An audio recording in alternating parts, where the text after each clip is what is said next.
Hey everyone, I'll immediately start sharing my screen. Welcome to today's hands-on Selenium lecture. The goal for today is to kind of see how it is to actually write some code for UI automation tests. You get to see some of the basics, some setup. So essentially get an idea of, let's say, what goes on in a fundamental UI automation process. So going from what do we need to initialize to use, all the variant to even writing some basic end-to-end test. So I'm not going to dwell too much on that explanation.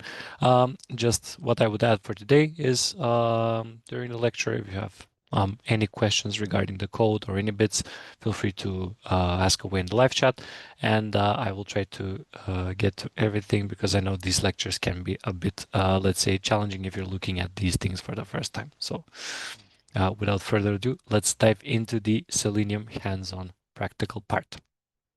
So basically, what we need, first of all, in order to be able to, let's basically do the test that we will be doing today for Selenium, is to be able to access the virtual environment within Codio. So if you open it, you should be able to access it similar to the test ng lecture.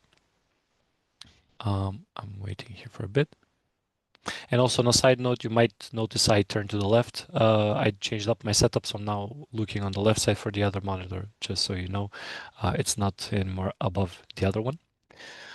Yeah, so moving into the lecture. Once you open the virtual machine, we will need to access Eclipse.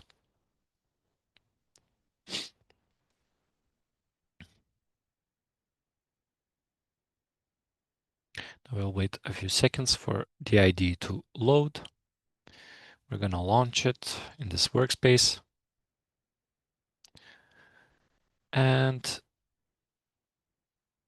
any second, it's a bit slow here, so give it a bit of time.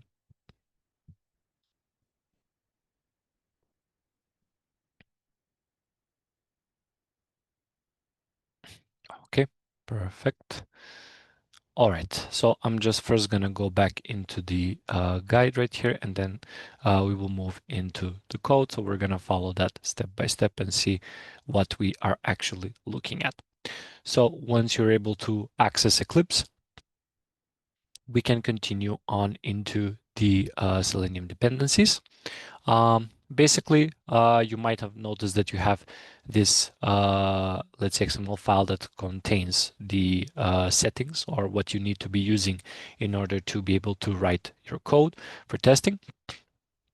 What we need to do in this case for the Selenium part is in the already existing XML file that you had from the previous lecture, we need to add this line right here that we can find in the materials.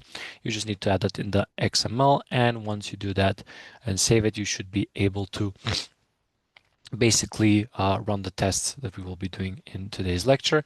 And at the end, you should see something like this.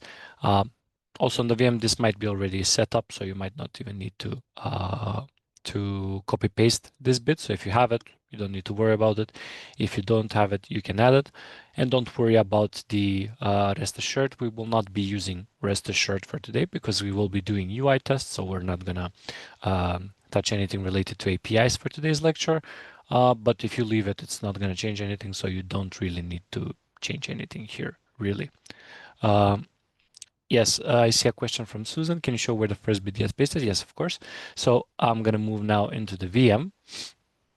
So in the VM, you might see these two like solutions, first test demo, test project. If you open the dropdown for the first test demo, you will see plenty of items here. And at the very bottom, you will see a pom.xml. So this is the file. And if you double click the item, it's going to wait a bit.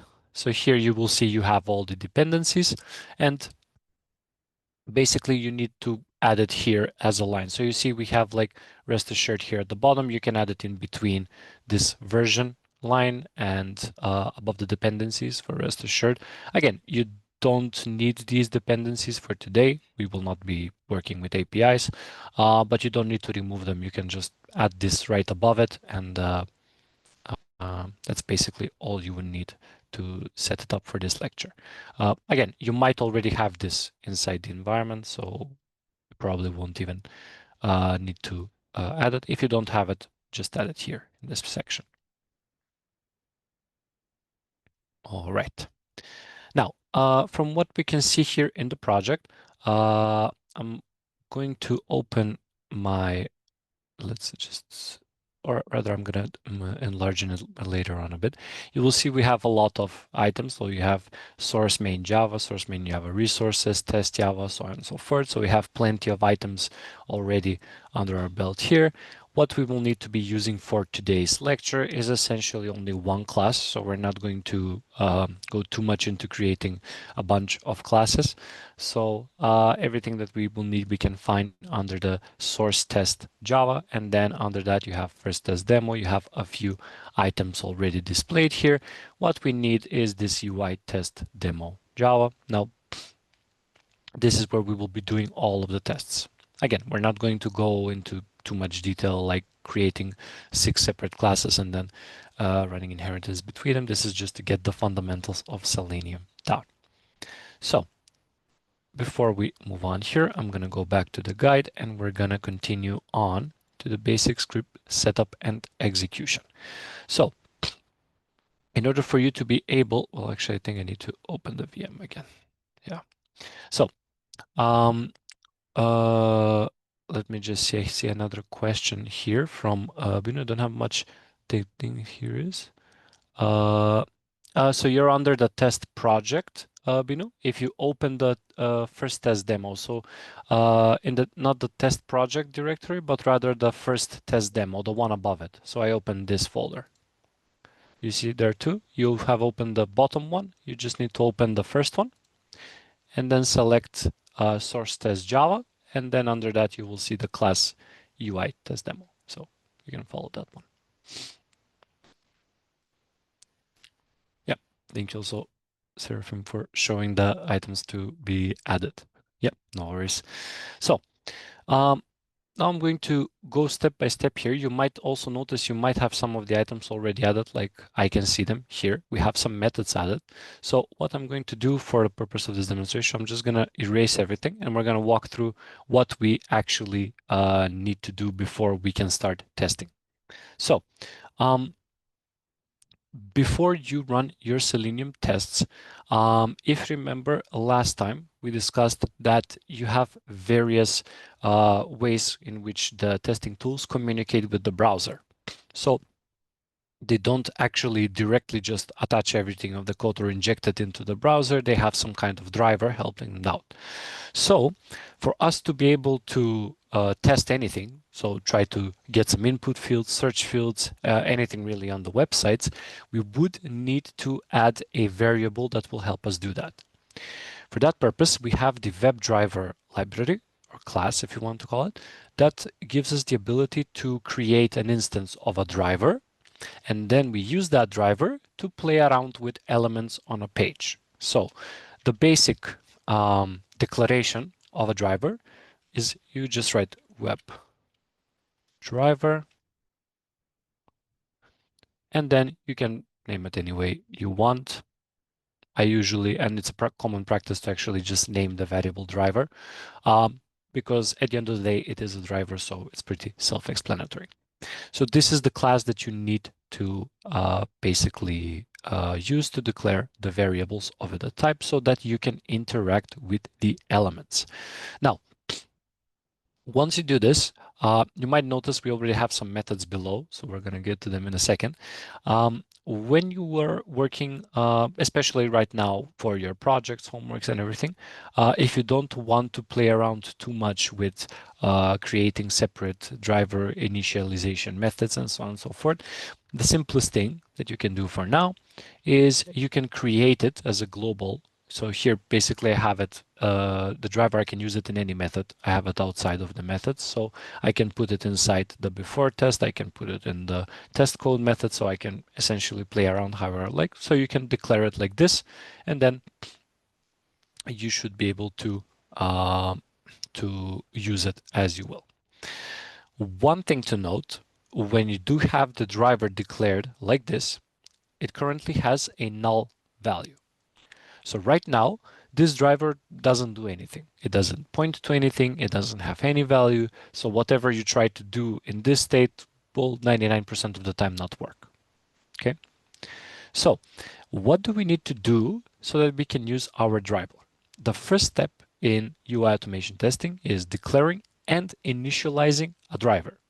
Meaning, I've declared it, now I need to initialize it.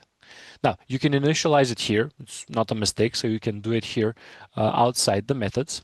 But for the sake of the demonstration, what we will do is we're going to use this method, which is already here declared with empty, with basically empty lines, which you can see is public void setup.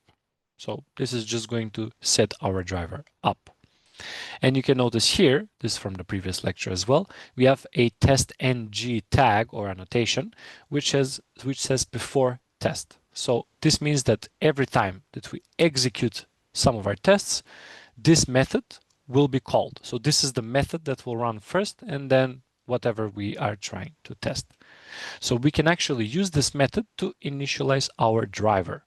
Meaning, this is the place where we started. So this is the place where you essentially say which page you're going to be testing. So let's do this. First, we need to assign the driver a value. So currently it's null.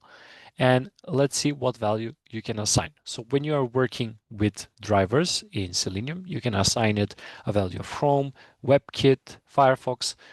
You can play around with that and see more in detail, and it also depends on the project needs. For the time being, we will be using Chrome driver. So what you can do is just write driver, and then you write new. I forgot the N, and then you write Chrome driver. There we go. So all you need to do to assign a value to a driver is essentially just set it what type of driver you want it to be. So in our case, we will be using Chrome. If you want to use something else later on, you can check the documentation as well, what options you can also add. But this is usually plenty even when you're working on projects. So most of the time, if you want to do cross-browser, you ideally won't be doing it with Selenium because you need to initialize different drivers for this. But if your project, let's say, requires more work with Safari, you might want to use WebKit. But for the time being, in most scenarios, you will only need this. Now, we currently have some kind of value for the driver. So we see it is Chrome, right? We're using a Chrome driver. And now, since we have the value, we can actually access a resource on that browser. Meaning we can actually get a link for a page and visit the page using our driver. So what I'm going to do now is I'm going to write driver. And because this is the variable that this is the object that we're using, we're going to be using options that the driver class provides for us. And you might be wondering, how can I find out which methods can I use? Well, you just write the name of the driver, which you have here. You write the dot, and you see we have a vast majority of items listed here. So I have equals, find element, find elements, get, so on and so forth. So you see we have a vast variety of items that we can actually use with the driver. Now, because we haven't yet set a URL, what I'm going to do is I'm just going to leave it as get, and I'm going to use the current URL option. So this one, you can select it like so. You need to just double click it 2 times, and you see you get current URL. For simplicity's sake, you can also just do get. I usually just do get. I think it's a bit more, let's say, simple. And then all you need to do is just add a string because this requires some kind of string inside the brackets. So driver.get and then the link that you will be using for the lecture. Now, the one that we will be using for today is going to be Google Chrome. So you can go ahead and just do https www.google.com. You can write it inside. You can copy it from Google if you want and just paste it here, however works best for you. Essentially, this is what we will be changing depending on which page we will be testing for today. So let me see, do you have any questions so far? So I see some of you have wrote, like Francesco, that your pages are pre-compiled with what I'm doing now. That's great. They should be basically filled out with everything. But if you have any issues, so let us know, please, and we can see what we can change. And is it possible to zoom in? Yes, of course. I will zoom it in now, and we can continue with this. Let me just. There we go. I hope that you can see the screen right now a bit better. I have a squiggly line under driver. Please, how did we resolve that? So under which line under driver? Is it at the beginning, WebDriver driver, or is it here where we use it in the method, Ines, if you can see?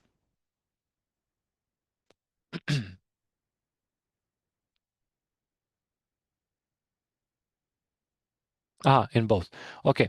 Well, in the first line, you can check. So for the first line for WebDriver driver, if you have it in the beginning, one issue that could be happening, you can double check if the spelling is okay. So if it says WebDriver driver, just make sure that the library is correct. And that was my next point that I wanted us to tackle. If you see that it is correct, so that you wrote everything correct, you can also go up into the import section here. And if you open the drop down like so, you can see, so let me just try to, there we go. So if you notice here, we have a lot of imports. You don't need to worry too much about everyone right now. You need to have this one set up. So I'm gonna highlight it now. Make sure that you have this line inside. So if you don't have this, you can just click enter and then write import org OpenQA Selenium WebDriver. If you add this and you have the correct spelling, you should have no issues with the driver. It should solve the issue.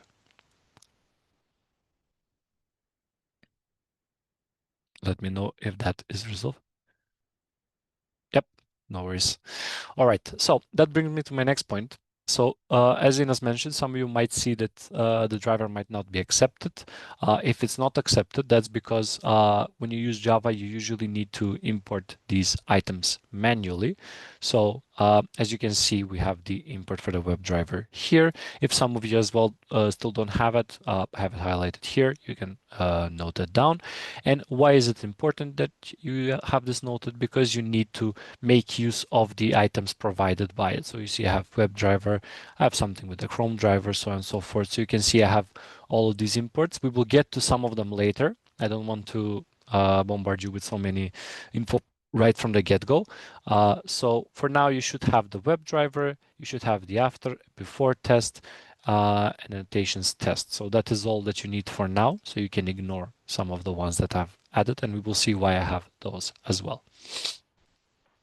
Okay, so moving on, we have the driver initialized. Now, I'm gonna actually remove this section for now. Don't need it for now. What we need to do in this scenario, so I'm just gonna comment out this line and I can show you something interesting. So once you've done that, what you can do is you can actually check to see if you can, so let's actually run the test so I can show you something very interesting. So if you have this scenario where you have the driver initialized and you're trying to, let's say, run some kind of test for it. So let me just run this. So I'm just trying to see if there is an element, right? I'm clicking run. And now the driver is waiting for the option to run. I'm going to go into detail on how you can run the test and everything. This is just still tied to the driver section. So if you notice now, I have run the test and I can see the Chrome browser, right? I can see that the driver is working. So you see that the web page does not close. And this is an issue. So you don't want to run a test and then the browser that was used for it remain turned on. This will heavily affect performance of others. This could also cause tests to fail because they will probably not be able to start another driver while this one is still being executed. And you don't want to run into such issues. So what you need to do, I'm going to close this. Once you've initialized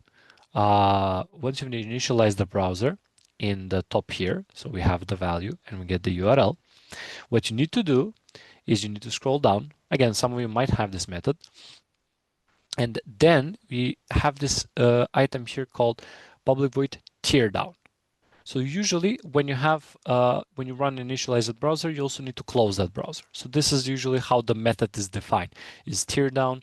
It can be set as quit, as driver close. So this is again a name preference. Most commonly it is noted as teardown. Again, this is a custom method. And we see that here after test, so we have another test ng notation. It tells us that after the test finishes, we need to close the driver. And that is precisely this command. So I'm going to write it down again so we can all see it better. So if you write driver again and dot, you see immediately it gives me the option to close the item. And I will absolutely use that suggestion so that we don't need to scroll too much. And once you have this set up, this means that once you run the driver and the test scenario ends, depending if that's a fail or a successful result, it will close the browser automatically. So now, if I scroll up a bit into this method where I have an item and click OK, let's see what happens now.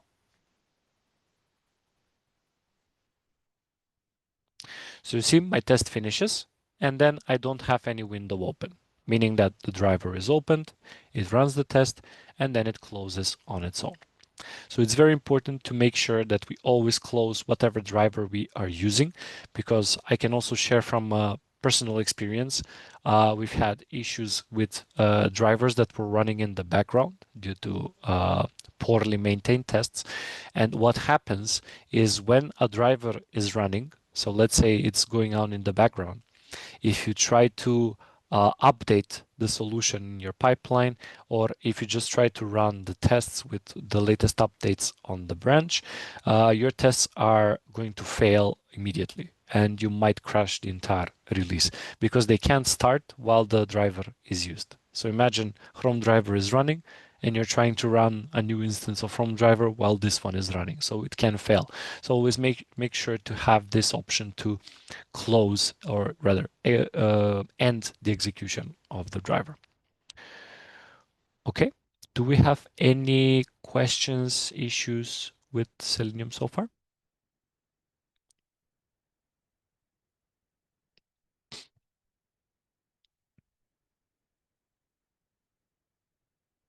Okay, I don't see any additional questions. All right, I'll just repeat for some of you that might be having again some issues with the solution. So if you want to get to where we are right now, all you need to do is first off, when you open the VM, you will see first test demo and test project. You can open the drop-down for the first test demo, and then just close this. You will see this folder, source test Java. You can open that one. And under this first test demo, you will see three classes. The last one is, or rather Java project. The last one is the one we're using, UI test demo Java. And if you double click it, you should be able to see everything from the solution. And again, if by any chance you have some issues with Selenium, or you might have any problems accessing any of the features, at the bottom of the solution, you see this POM XML. You just need to have this dependencies item here added inside. So just this bit here, and that will be all. So again, those are basically what we will need for now. Okay, I will just briefly exit the full screen for now, and we're gonna go to the basic, let's go to test Google homepage. Okay, so now we have initialized, we have set up everything regarding the driver, so we have everything ready.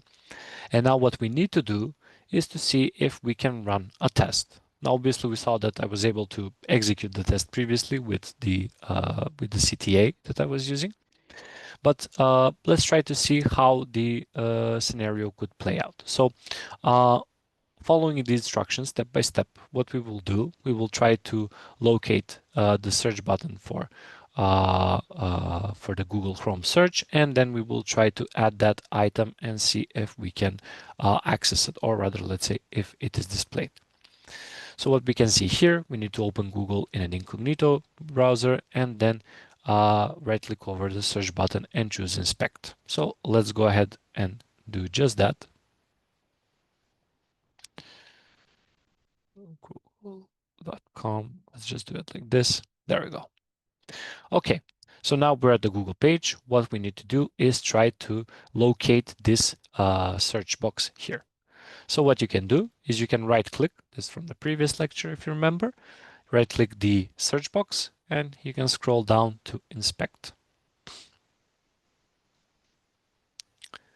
Now, what I'm going to do is let's just see. I think it was this is the div, this is the controller. I think this would be the search.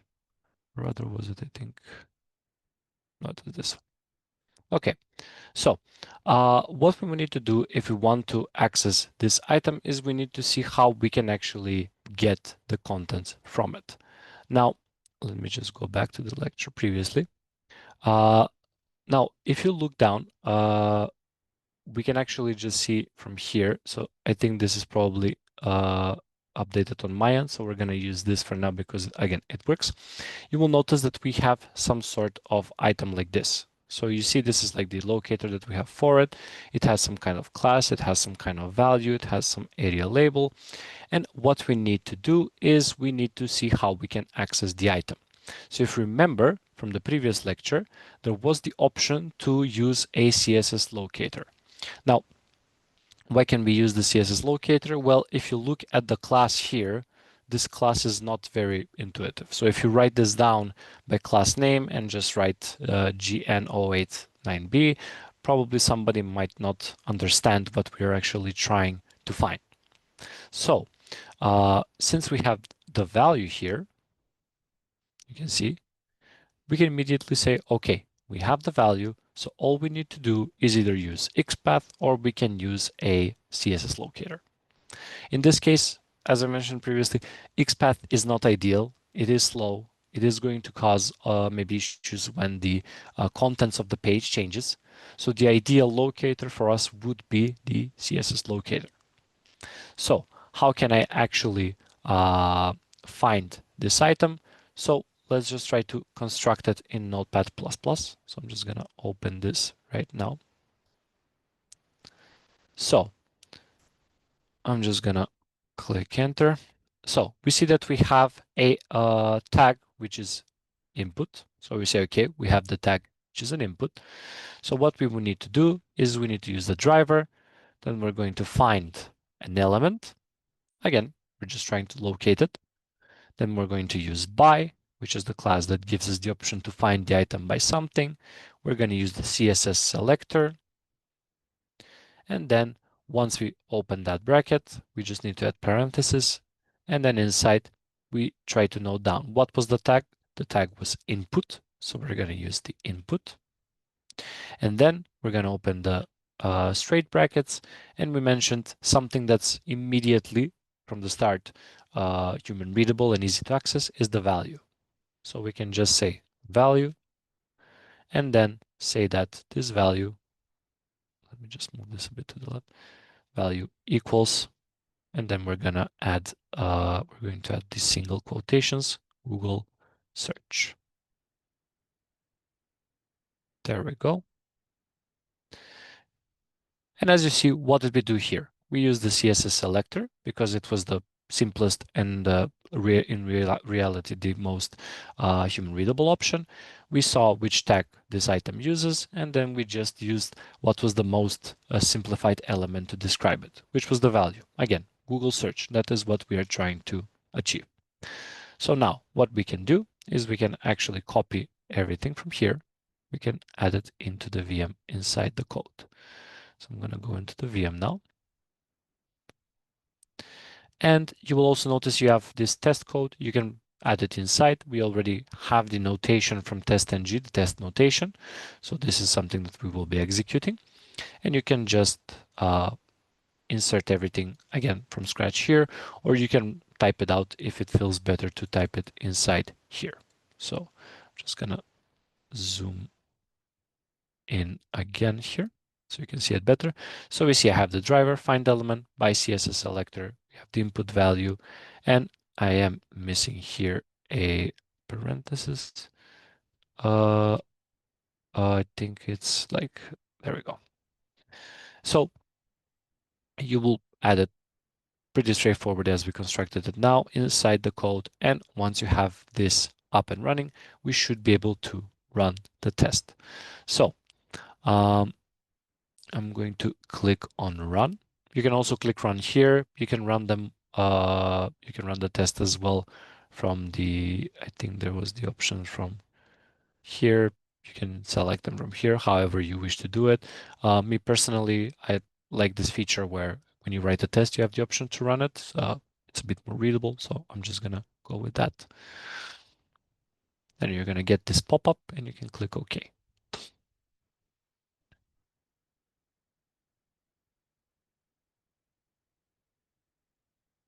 All right, so we can see that the test was executed and we can see that everything is working as expected. So we can find the search bar, it does exist, meaning that our run is successful.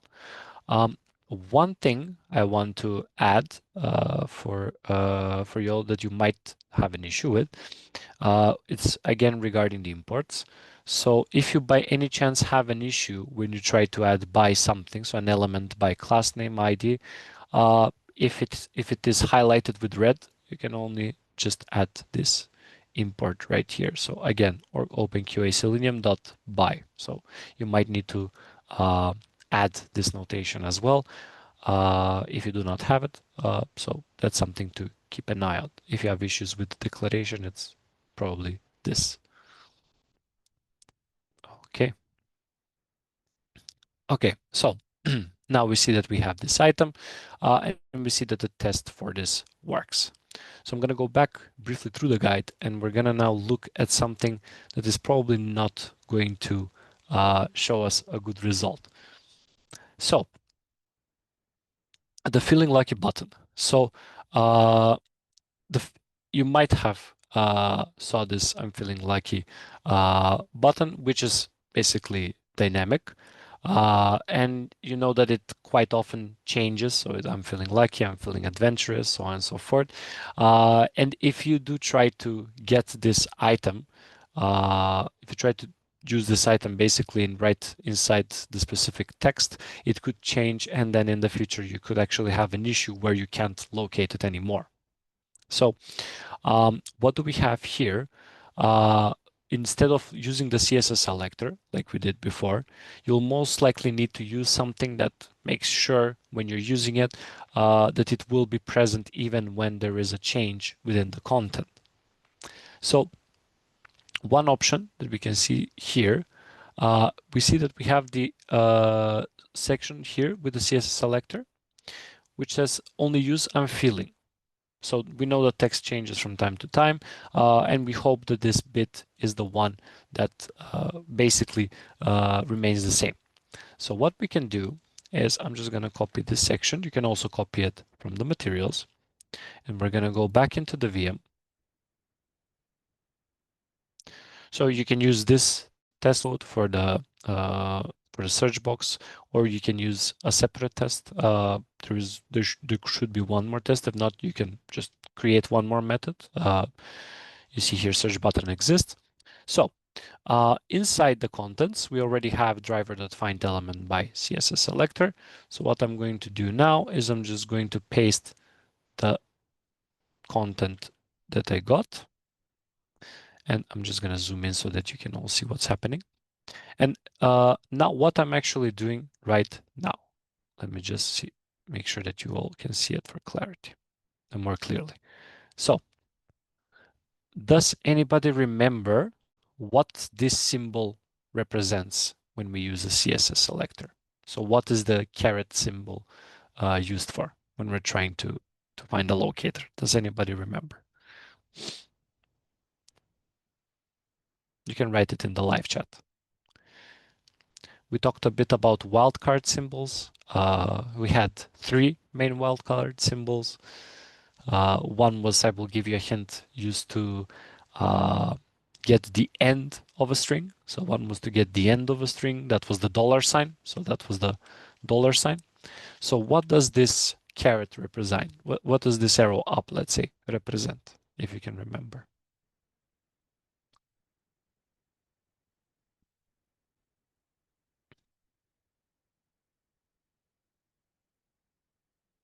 Again, you can write it down in the chat.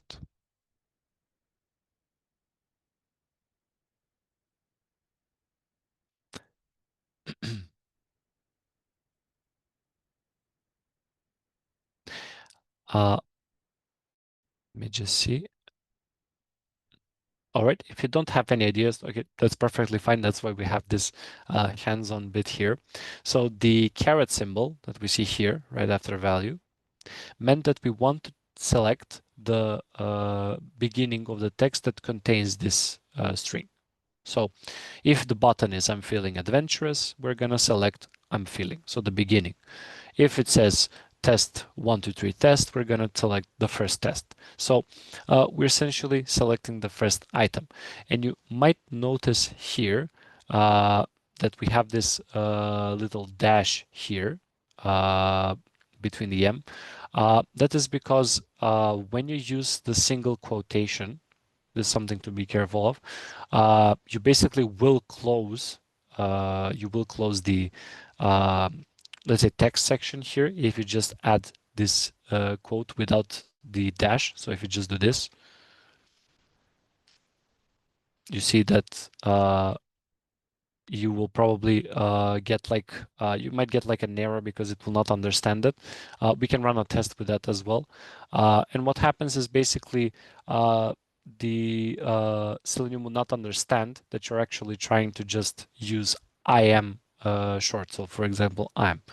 And it notices this single quotation as the end of the string, and it could actually not compare the locator with the correct value. So something to keep an eye on when you have single quotations in these texts, is best to use this escape character, so the dash before them, so that you're sure that when you're testing, it's only this quotation that they read, the locator reads, and this one, so it doesn't make a mistake.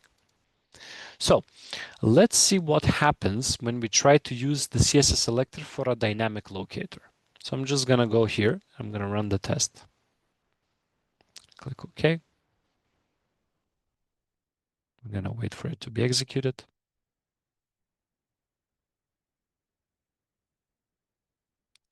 So we see we have some kind of fail here. So we have one failed. And if we scroll up a bit inside the logs, go here, we're going to see here failed search button exists. So this is the test that we just modified. And if you notice, we have here invalid selector, an invalid or illegal selector was specified. So this means that we are not actually able to locate the element using this selector. So it is not valid. It cannot find the element. It might be having some kind of issues regarding some of the symbols here. Again, if it's something that's dynamic, like the search button, it is the case that even if it might contain some of these letters, it doesn't have the full text that we're expecting. So it's common to see such a failure when we're trying to approach this dynamic element. Now, what is the workaround? Well, the simplest workaround is to see what is our alternative. So how can we actually access the element without having to write a CSS selector that is dependent on styles, on content? Well, the simplest way is to try and use one of the default selectors, basically. And if you remember, we can go back to the guide for a bit. So I'm going to go testing homepage here. And if we scroll down a bit, you will notice that we do have the option to use the ID of the element. So we can actually just copy this right now. We're going to open the VM.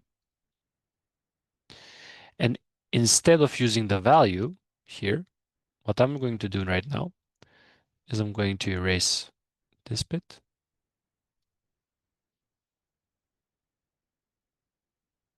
There we go. We're going to paste this ID. So I'm just going to write, there we go. Sorry for the bit of slow reaction. It's a bit slower on the VM. And we're just going to try to access the item by its ID. Again, so this is in the selector. You can actually just change it. You can actually just do by ID here. So you can do this. It will also work without the input, of course, but we're just gonna leave it as it is for the purpose of the demonstration. And then we're gonna specify that this input we will always acquire by the ID.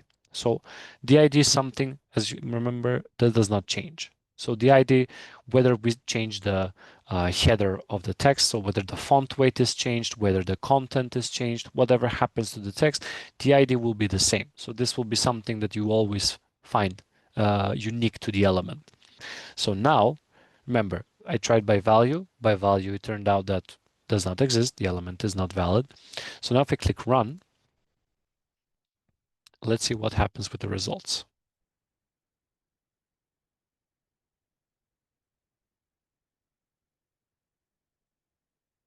There we go.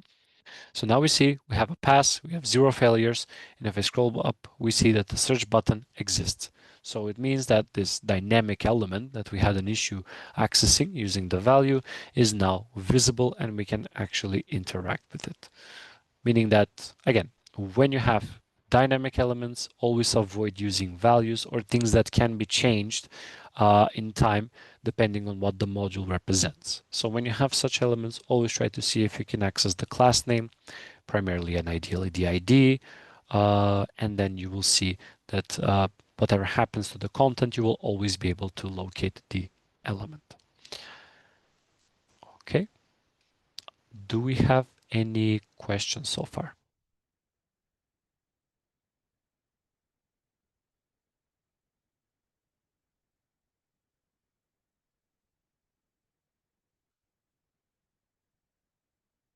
I don't see that there are any messages in the chat. Okay. If you do not have any questions so far, I guess that we can basically move to the next bit of this lecture. So I'm just gonna close the full screen and we're gonna go into testing bit here. I think we completed this section. Yes. Okay. The next thing that we'll talk a bit about here is the refactoring. So we will see this snippet. We will probably write it out a bit later. So what is refactoring? You might have heard this term. It is basically used when you have plenty of information that you need to cater in your code, but you don't really want to, let's say, just put it out there. So just use like, let's say, 6 different variables that you will be using throughout the code in each different method. So you can actually simplify that and you can actually create like this instance here, that data providers which have some kind of value. They can store multiple items within them, and then once you do that, you can actually use those in a single test and then make sure that everything is working as expected instead of just using multitude of lines and defining new code. So you see here we have basically a matrix or two-dimensional array, and we have the data provider here. You might have used it in the previous lecture. And what does this do? Well, basically, we have this object, which is buttons, that takes in a parameter on each point. So we can see that it takes some kind of information on the in one of the columns, and then in the other, in the row, it takes something else. So we can see that here we have the name, basically, of the item that we're looking for, and then we have its locator. This continues to repeat. So here we also again have the name of the button, which is the I'm feeling lucky, and then we have its locator. So you see there's basically this trend of just adding all of the items that we need here. And if you notice, they are a bit more clear than when we were writing driver.findElement, by.css selector, so on and so forth. So this is essentially a way that you can optimize on code. And once you do this, you can actually use it a lot simplified. You can use it in a simplified manner in the tests themselves. So I'm just going to scroll down a bit and mention what we're talking about. So if you see the full picture here, what we have is this entire data provider item, right? You have all the buttons that you need with the respective locators, and then you try and use them within some of your methods. And if you notice, they are a lot cleaner. We have a lot less lines that we need to use. And essentially, when you read this, it's a bit more simplified than just writing and copy pasting these inputs or IDs, class names, whatever you might be using. So that is the basic idea of refactoring, and we can actually get right into it. So I'm just going to return to the VM right now.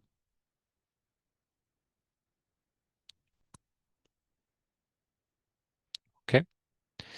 And before I define the data provider, again, if you do not have it implemented, you will need to import this line. So import org.testing annotations.data provider. So you need to have this implemented in order to be basically able to use the data provider tag and all its features. Okay, I'm just going to scroll down a bit. So we can just create the data provider object anywhere we want outside of the methods. I'm just going to go right under the WebDriver. You don't have to do it like this. You can create it if you want under the methods. This is all up to you. It's not going to change anything. So you can do it as long as it's within the class. You can do it anywhere outside the methods. So I'm going to use the data provider here, the tag. So we notate what this element actually is, and we're going to make a public object, which is a type of a double array, and we're going to call it buttons, same as with the exercise. Once we do that, we're going to open the curly brackets and we're going to hit enter. Okay. Now, first things first is we need to initialize, or rather create a object, which will be called data, and we're going to assign it an object of value. Then let me write down. So we're going to have 3 in the first bracket, and then we're going to have 2 in the second one, and we're going to hit the semicolon. So basically, we're just creating an object, a two-dimensional array, and what you can see here is that we're going to basically have the 3 columns and 2 rows. So we're going to have the names, and then we're going to have each one be followed by its locator, meaning that we will need 3 items, and then for each we just need their name and locator. Okay. So once I'm done with that, I can create the first object. So I'm going to write data. Again, this is the item that we're using. This is going to be at the primary position. So let me just add it here like this. Oops, I got it out of the brackets. There we go. And we're going to set this to be equal to Google search. There we go. So this is basically the name of the first item. And then for the second item, we will write down 0, and then we're going to write down here 1, and then we're going to add the locator for it. And we don't need to, as I mentioned before, we don't need to write any find element or by or any of the classes that we were using previously. So what I'm going to do now is I'm just going to copy the one that we had from before. So this is the one that I need. So you can also reuse it from your method below. So just copy the input up to here. Then we're gonna go back and I'm just gonna copy paste this here like so. And this is the best part of having reusable code. You can use it in many iterations, just look through it in the solution instead of just having to type everything manually in. All right, so we have the first button, and because we have 3 items, we need to add 2 more. So we have the first item here, so first row, then we need to add the second. For the second, we are going to be adding the 1 element and then 0. So this is the next element in line. This is going to be the I'm feeling lucky CTA. So this will be for it. Then we're going to have a data of 1 to 1. And again, as we did before, we can just scroll down, just find it. Here's the input that we have. I'm going to go and copy it like so. You can reuse it again because it is the same locator that worked for us. So I'm going to copy and paste it inside the parenthesis. And finally, in the example, we saw that we have to, we can use the sign in button. So this is for the third row. And now if I do this, this is the sign in button. And then we need to define the data 2 by 1 item here. And now for the locator, I will need to refer to the, again, to the materials because I can't really remember what was the locator. We can scroll down a bit and we can actually copy it from here. And I'm gonna go back now to the VM.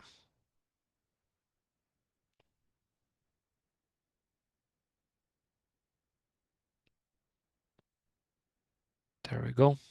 I'm gonna actually zoom in so you can all see the screen a bit better. There it is. So now we have basically created our data object, which has the basically the items within it. We have the data type, which has 3 rows. So it takes 3 parameters with 2 values. Those are the names and their respective locators. Now, you might notice I have this red underline here. Does anybody know what could be the potential issue? Why am I seeing this red line here? Do you guys have any idea?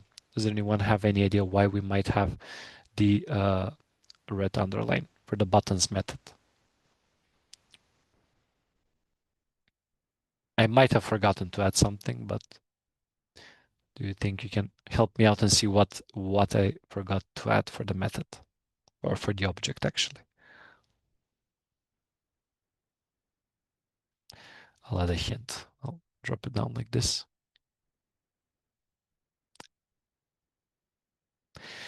If you might if you might remember, when we have such items similar to methods, we actually need to return something. So it's all okay that we define the data and we assign values to it. But if we want to make use of this method, we definitely, because it is of some kind of type, so it was of type object, we need to return something. So when we have a void, then it's okay. We don't need to return anything. We just print what we need to print, and that's that. But when we have a method of some type, which we have, which is object, we need to return the value for it. So we need to return a value of the same type, which is the data that we had. So this is data. It is of type object, as you can see here. We require some kind of object to be returned, so we add it as such. Okay, I'm gonna scroll down now a bit to the third method that we have here. So in order to be able to use this method for, again, this is another method. You can create a separate one. No mistakes there. This is the one I will be using. All we need to do to add the data provider is add a bracket here, a normal bracket, and then we just write data provider and then we just write the name, which is buttons. That was the name of the data provider.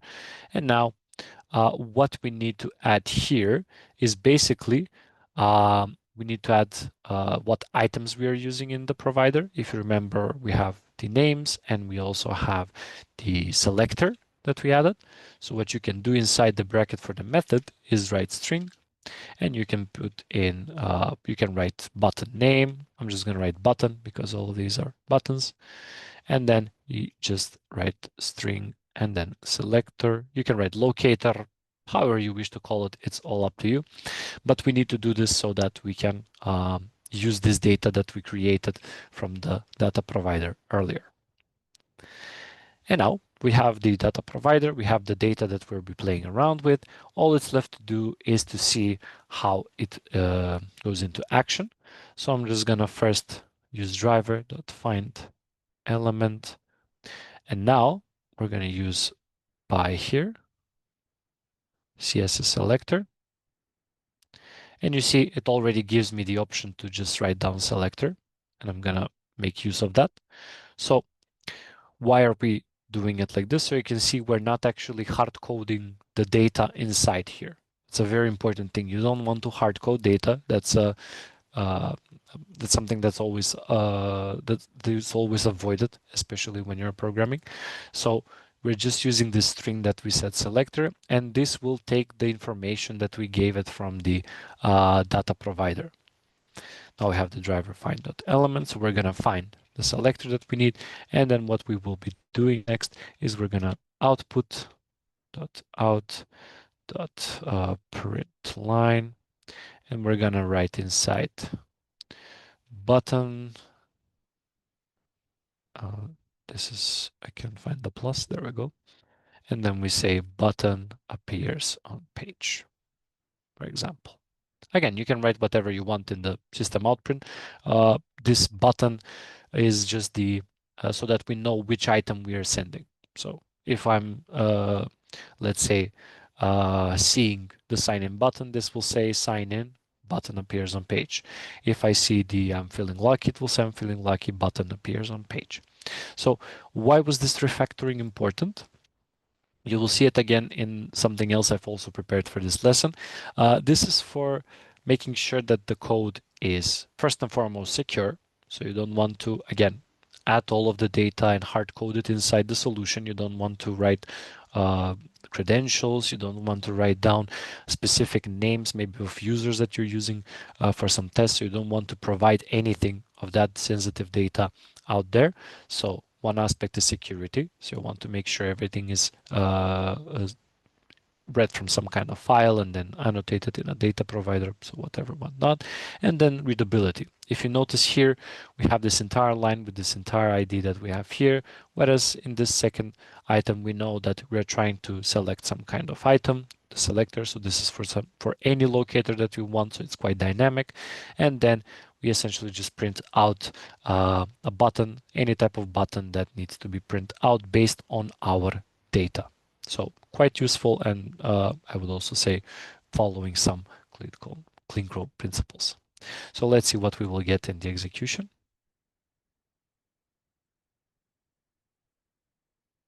Again, you can run the test from the run option here. So now if you see, we have total test run three passes. So let's see what happened basically. So first of all, we see that we're trying to see if all of them are displayed. So all of them are passing. So we have them feeling lucky appears. This is the ID, or rather the selector.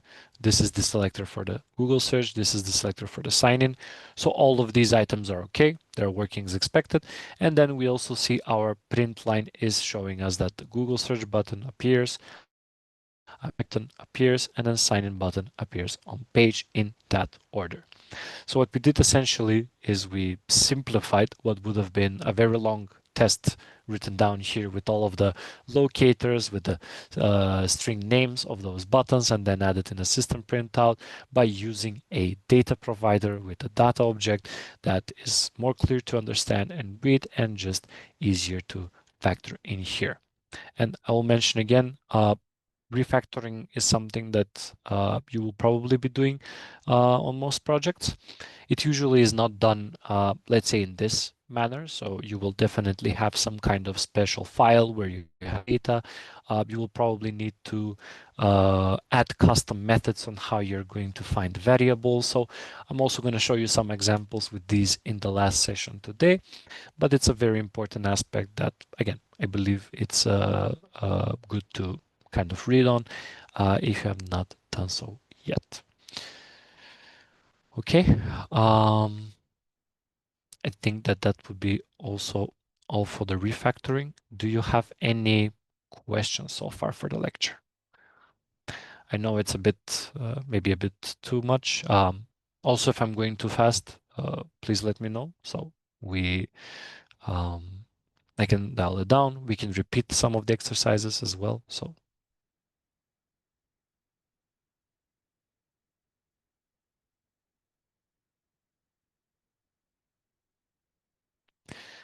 I don't see any questions.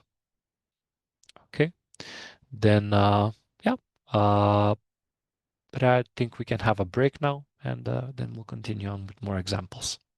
Angelo. Thank you, Chef. Okay, everyone. I'm going to share my screen once again. So, apology from my end from the previous bit. I had some issues with the live chat, so I might have missed some of the things that were entered past a certain point.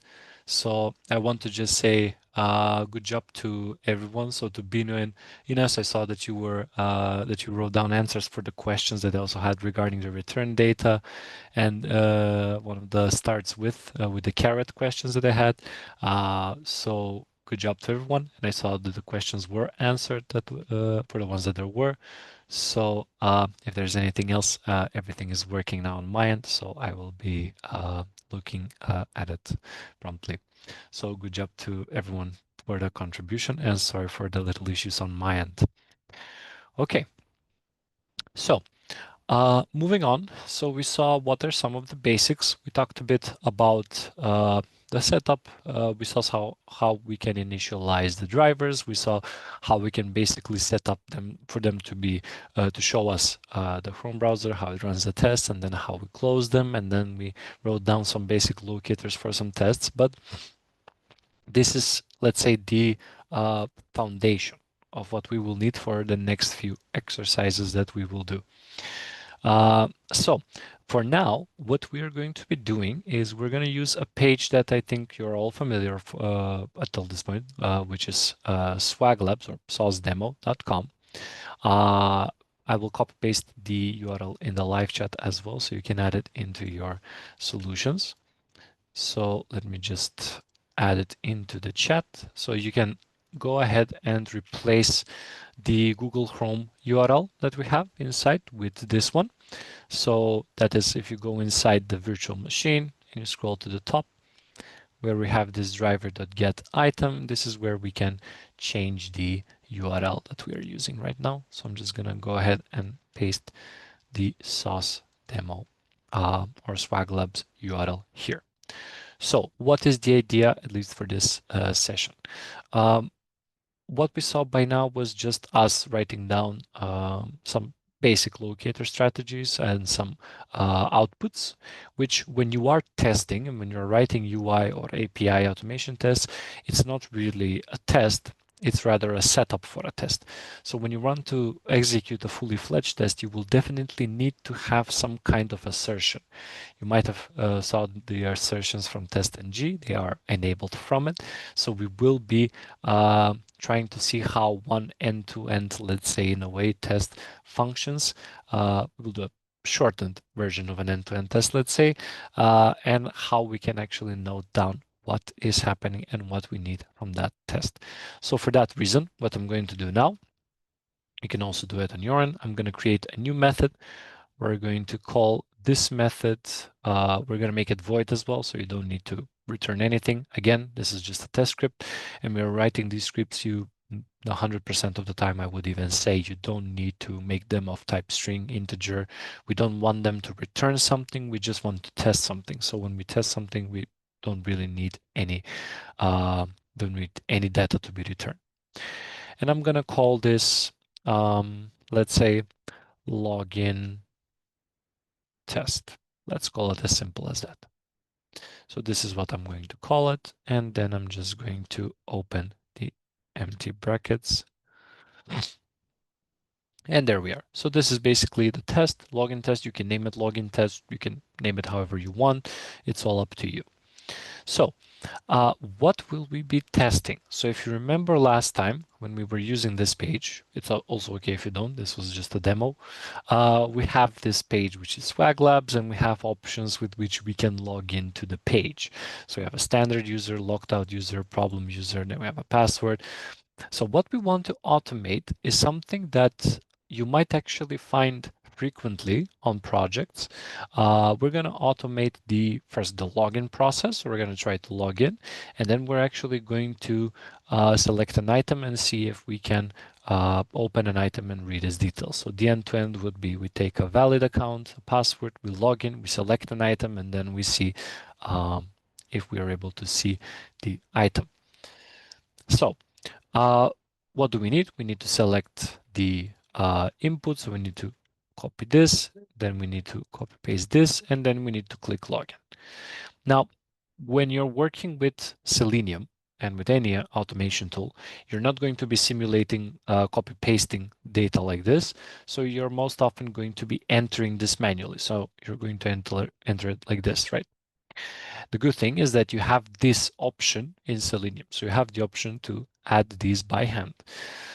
And let's see, what do we need for this test? So we need to enter the username, we need to use the password, and then we click login. So let's see what happens if I enter a valid user. Do not match in user. Let me just see if I might have copy pasted something wrong.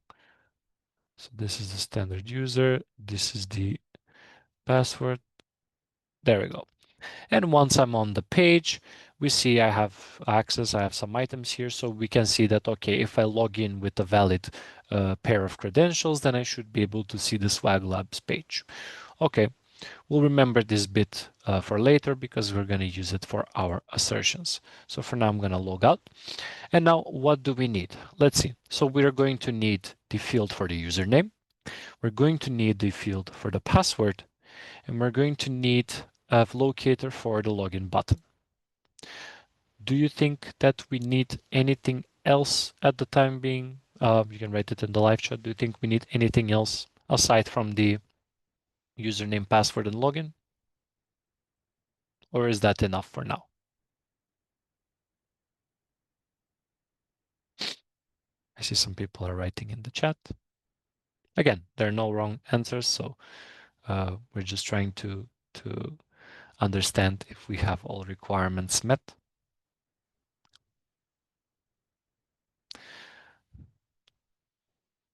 I see Binro data provider as data, right? We could use a data provider, that is an option, but I think for now we don't need to refactor anything, so we're just gonna write the test. I see Inas wrote, what do you mean when you say the login pattern? I just mean the login flow. So the login, we saw the login flow, which is I add valid credentials here, I add the valid password here, and then I just click on login. So that's what I meant by the valid login pattern, let's say. Yeah. I think if everyone agrees, I think we don't need any other locators. We have the username, password, and then we click login. We saw that it works, so I think we should be good to go if we just use those. Yeah, I see Daniel wrote login and password. Yep, perfect. We need the credentials for those, and then we just use the button, and that's that. Okay, so we know what we need and what we need to use for the test. So let's see what are the locators. So first off, I'm going to basically select the username. And we can see for the username, I have all of this information here. So I need your help once again. So this highlighted in blue, I can actually increase it if you want. So this is the username. What by what do you think is the best for us to find the locator? So what do you think is the best option? Do we use the class? Do we use the ID, the name? I see Been wrote the ID. Okay. Somebody else has anything else they can let us know? If not, all right. Okay, I don't see anyone else adding, so I guess everybody is in agreement with Bino, and that is correct. It is the ID. So as we mentioned, whenever we have the ID, we always use the ID. We see it's unique. I can just double check here. You see I only have one of one when I copy pasted it inside the search here. So it's unique. It's only that element. We made sure everything is there. So I'm just going to use its ID. So we can go back now into the solution. Now, what I want to showcase right now as well is a bit of clean code. So yes, we can just write driver.find element and then continue on as we do. But I think we can do this a bit in a more, let's say, readable way. So one thing I want to suggest, and again, you don't have to do this. This is personal preference. You can actually use another class to define elements. So if you want to actually use the elements and make them more descriptive, so not just write them in a single line with all the actions, you can actually do this web element and then the element name. So we said this is the username, so I'm just going to write username. And then I'm just going to put equal, and now you assign the value. So this is the driver dot find element, and then inside I added an extra bracket by, and then as you mentioned in the chat, Vino and Francesco said ID, so I'm just going to use the ID here, which I already copied. So I'm just going to do it like this and paste the value inside. So why did I use iWeb element? Oops, I added the semicolon in the wrong place. So why did I go with this option? Again, when you're working on a project, you usually want to use these descriptive, I would say, variables, so that when you're using imagine now that you have 15 classes, and when you want to reuse the username, it is a lot more intuitive and easy to find. So when you just search in your solution username, you'll find the locator because it's named as it is, and you don't need to bother with writing down driver.find element and then you enter the locator and then you add an action. So you can just find the username and do username.click, for example, or username.close. So depending on what kind of element it is. And one thing I would add, if you want to use the web elements, if you use them now as your solution is set up, you will most likely get the little red underline. So you're going to see this little underline below it. What you need to do, and I'm going to paste this in the chat because you might not have it in the solution here, you just need to import this section, which is for the Selenium web element. So I'm going to copy paste this in the live chat. And if you don't have it, you can add it in your solution and you should be able to work with the web element class. Okay, so now we have our basically username. Let's define our secondary element. So the second element down here would be password. I'll write it like this. Driver.find element. Let me just write it like this. And I'm gonna write by, and now here I'm not gonna write anything because I don't know how we can find it. So I'm going to need your help again. I'm gonna highlight the password. So again, what do you think is the best locator strategy here? Do you think we should use the class or maybe the name or maybe the ID again? I'll give you a bit more time to think about it. I see Bean wrote the ID. Yep. Okay. That's an option. If somebody else has a different opinion, we can also try that. Let's see what you think. I see net wrote test data. Okay.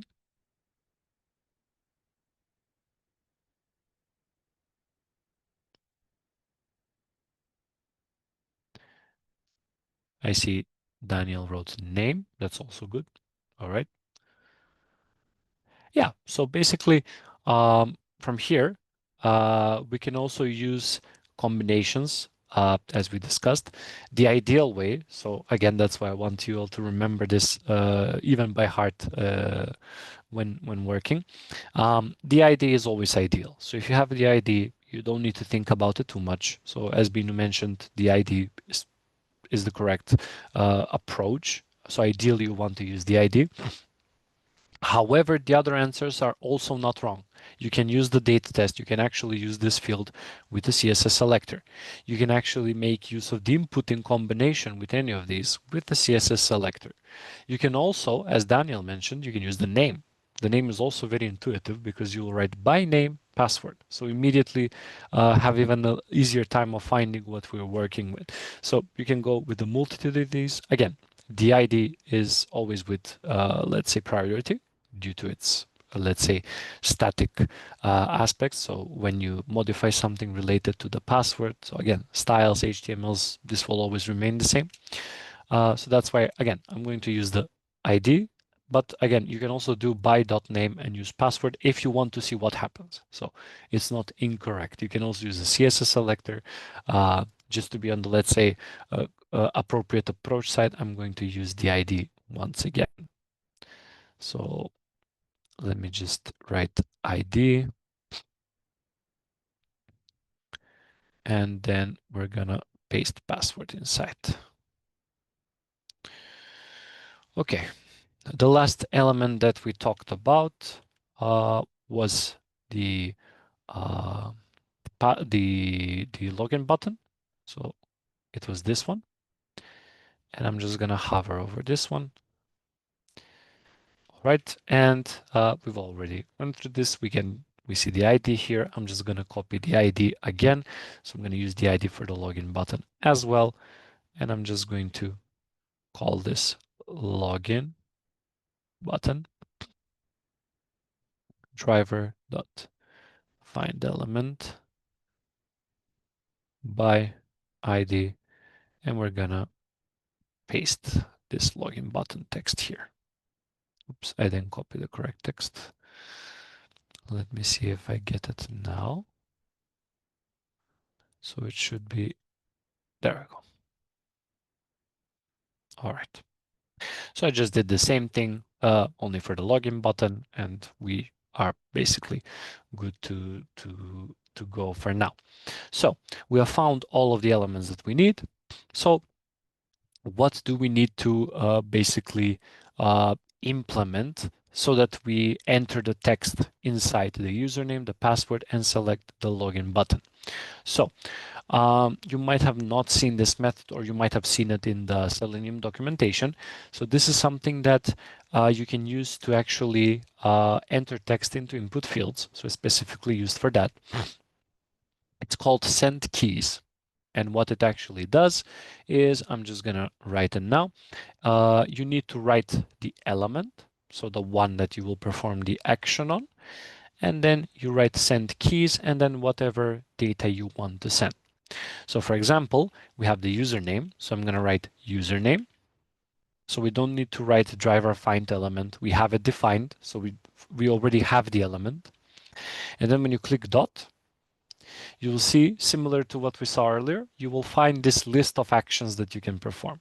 You see there's a multitude of them, similar to before. So you have notify, is displayed, get size, so on and so forth. If we go through them, it can take ages, but for now, what we really need to do in this scenario is we need to find an action. Let me just see if I scroll past it. Gee, I think I can just write it like this. Yeah, there we go. It's the send keys. So if you find this send keys, you can click on it. So, and you see it gives you the option again. It opens the brackets, and what you need to do inside is add a string. So send keys only accepts a character sequence string. So basically words within the brackets. And now what I'm going to do now is I'm just going to write inside the standard username, which if I go here, I copy it. You don't need to inspect anything here. You can just copy this, paste it. Well, I didn't copy it correctly. So let me try again. There we go. Now I should be able to have the correct. Well, I didn't. Okay, I'm just gonna write it. There we go. So this is the command. So now I'm just going to do this so we can focus more on the code so I don't switch so many tabs. So now what I do, I tell this locator username, so this is the input, to send the keys. And this send keys, what actually does it simulates the input from a keyboard. So it just does the same as we would write everything key by key. So ST A and D. So it's just like me inserting it through the keyboard. So that's what this command does. And it's a very useful one, which again, if you're working with such flows, you will definitely come across it very often. I will show you then another level up of this option. And now we essentially entered the username. We can repeat the same process for the password. So I'm going to do password dot send keys. Again, same procedure. We have the secret sauce. This is the password. This is the one I copied just a second ago. And now I think we are just missing only one more action. So this is the final bit before we move to the login bit. So does anybody remember what was the action that we do if we want to select the button, the CTA? So I'm just going to write login button. Can you remember what was the action that we did? Click action, probably no. Okay. I'll wait if somebody else wants to also give an answer. If not, going once. All right. And yeah, we know that is correct. It is click. So we're going to write click here. This one we actually discussed a bit in the previous lecture, something that you will be using 90% of the time as well. This is very common, not just for this scenario, but for other UI scenarios. This option is very common. So at a single point, it will become second nature to you when you write these scripts. Okay, so we have done the variables. We have entered the username and the password. We click on click. So now let's see if our test works as expected. So I'm just going to click on run here. Let's see if it executes properly. Okay, so we see we have a test that ran. It says it is passed, login test. So, all right, so we know that we can actually access the page, but we're not really asserting if we are on the correct page. So, one thing that is important when writing these UI tests is to always have something that we can actually compare and see if what we're testing makes sense. So what we need to do now in this login test is we need to add some kind of assertion. So for that, I'm just going to zoom out for a bit from the virtual machine, and we're going to try the same scenario. So I'm going to try standard user, and I'm going to try secret sauce. And now we're going to try to log in. Okay, so from this, what you currently see on the screen, so from top to bottom, do you notice anything that we can use to confirm that we are on the Swag Labs page? Do you find any element which you would say, okay, I know that I'm on the right page? Do you see something? URL, okay, that's a very good catch. Yeah.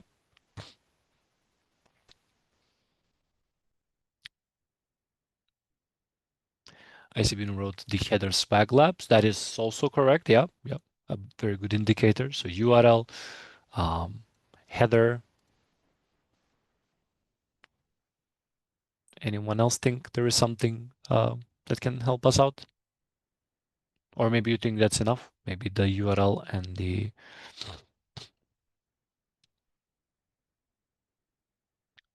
3-line. ICBB wrote 3 lines. Okay, yeah, that makes sense. I see product header. Yeah, absolutely. That also is an indicator. I see other people are also typing, so let's see some answers in addition to these, and we'll continue on.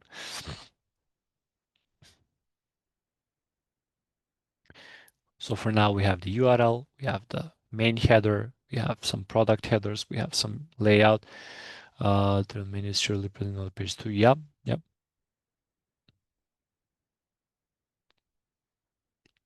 Could be. I didn't see it earlier, but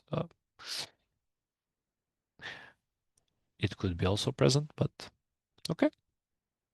Yeah, so um, that's basically it, what you really need. So when we go to this page, when we're testing actually in UI, we don't want to make, let's say, 15 assertions. So that's not the correct way to go about it. You want to immediately find some things that are clear indicators, some things that we are sure that it won't be changing as well, that will let us know that, okay, we are on the page. Now, let's see some of the examples that you mentioned.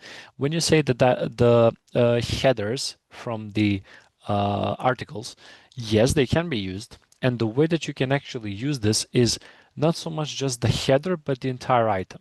So one thing you can assert is if this entire, let's say, item or search view, you can use the search view, so inventory list, for example, you can check if this is visible. That is one assertion. Another assertion, which you mentioned, is the burger menu, the hamburger menu here. So you can actually see if you have this present, you technically should be logged in because you don't have it on logged out pages. The drawback is you might have it on a different page. And let's say the client expects us to be on the home page. Let's say this is the home page and we have the burger menu displayed. It could be the case that we're on a different page, as also Francesco mentioned. So it could be a scenario that the login redirects us to a different page. So this can be used, but we will definitely need to combine it with something. Then we have the URL. Your URL is one of the best indicators, I would say, because usually each page has its unique URL. So if we are on that page and the URL is incorrect, we're definitely not on the page. So if let's say this is the inventory, for example, this inventory text, something, you can actually use parts of the URL. So for example, inventory, and try to see if the URL contains that. We're also going to check that out a bit later.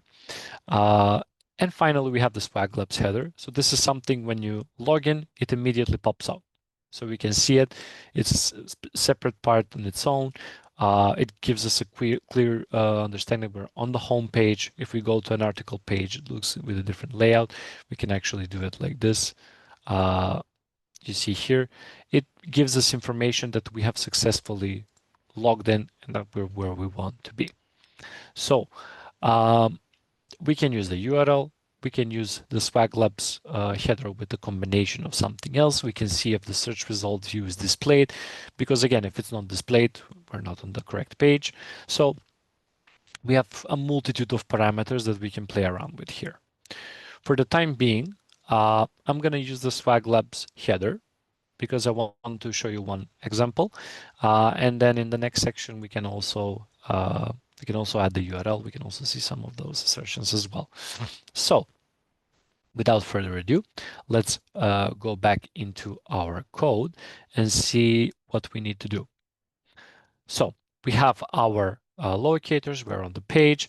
So now logically, in order for us to assert that something exists, we need to locate it. So you would also need a locator for the header. You would need a locator for the search results. You would need a variable for the URL. So you always need to make sure you have those ready. Again, just for demonstration purposes, I'm going to use the Swag Labs header and I'm going to inspect it. Now, in this case, here is the header. We don't have a lot of options here. We see we have the class. Just to be on the safe side, because this is a class, it could repeat in some cases. I'll copy and paste it inside, but I see that it is a one-off, so it's unique. and I'm going to use the class name for this element. So what I'm going to do now is I am going to go into the code and I'm going to define this element. So you should be able to see the full screen now. Okay, so we're going to do the same as we did before. We're going to use a variable. So I'm going to use it under the actions because I think it's at the moment a bit more clear. So we're going to go web element and we're going to say login. Well, actually, we can just, yeah, let's do it like this. Baby steps. So we're going to call this, let's say, app main header. You can call it again, however you wish. This is what came to my mind at the beginning. And now we're going to locate that element. So we're going to find the element. And now we finally get to see another locator in action, which is the class name. Again, we didn't have any other options, so we have to use the class. Okay, so now we have the main header. And what can we do to assert?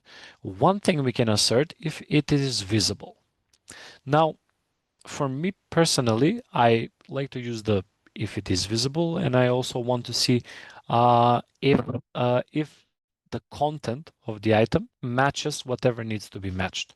So if the item is found usually by these solutions, it is most likely displayed. So you don't need to go too much into detail about that. There are specific items which you can check their visibility, but for this scenario, you don't really need to go that much into detail because this is something that exists and just appears when you go to the page. So ideally here, we can actually compare if the content inside the logo, let's say header, is the one that we expect to be displayed. So what can we do here? We can do this expected and actual text assertion. It's a very common assertion that we do, and I'll show you now why we call it expected and actual. So what you want to do now is you want to compare two strings. So now we have the main header. The one string will be the actual header or the actual text. So what I'm going to write now is string. So this is a separate variable, and I'm going to call it actual header. And what this string will give me is if I write app main header, this is another action, which again, it's one that's very often used, as I mentioned. You can actually do get text. So what does this do? This get text method, I'm just going to go back to the page. Basically, if you inspect the element again, gets the content of the HTML. So you see here we have div class app logo, and then inside we have some text. So the get text gets this item here, gets us the content. So the Swag Labs item. And we want to make sure that this is the one that we are actually seeing. We're not seeing Swaggy Labs or laboratories or whatever it might be, or that we're seeing it at the very least. So we're going to get this text. So this is what the method does. So it's going to get the text, and we're going to compare it. Oops, I zoomed out. And we're going to compare it with the string that we provide. So I'm just going to go here and click enter. And the second bit is going to be expected header. And this is going to be something along the lines of swag. Let me just see. I think it was swag labs. There we go. So this is what we are expecting to appear, and the actual header is what we want it to what it actually shows. So in this scenario, we are using the locator, so the app header, and we're saying okay to the driver, get the text. So get us the text within that header. It's going to get the text, and then we're going to use our own text. Let's say we're getting this from our database, which is Swag Labs, and we're going to see if it really shows us that text. Is this the correct text that we need to see when we log into the page? And in order for us to do that, we will need to add an assertion. And the assertion is going to say assert, and then we're going to say assert equals, and then because you'll see we have this vast majority of options here, we just want to make sure that we get the one that we are using the strings. So if you scroll down, you should see string actual and string expected. So I'm going to use this one. And you see now it actually gives me the two headers that I used. So you can just, if it shows you this, you can just click tab 2 times and it will automatically add these for you, which is a very neat feature. And inside the brackets, so we're basically putting the actual and the expected string. So we are saying, okay, my personal string or the one from the database equals that is the text on the browser. So that browser text should be equal to this one. And if everything is all right, this should show us a passing test. If it does not, it will give us some kind of error message.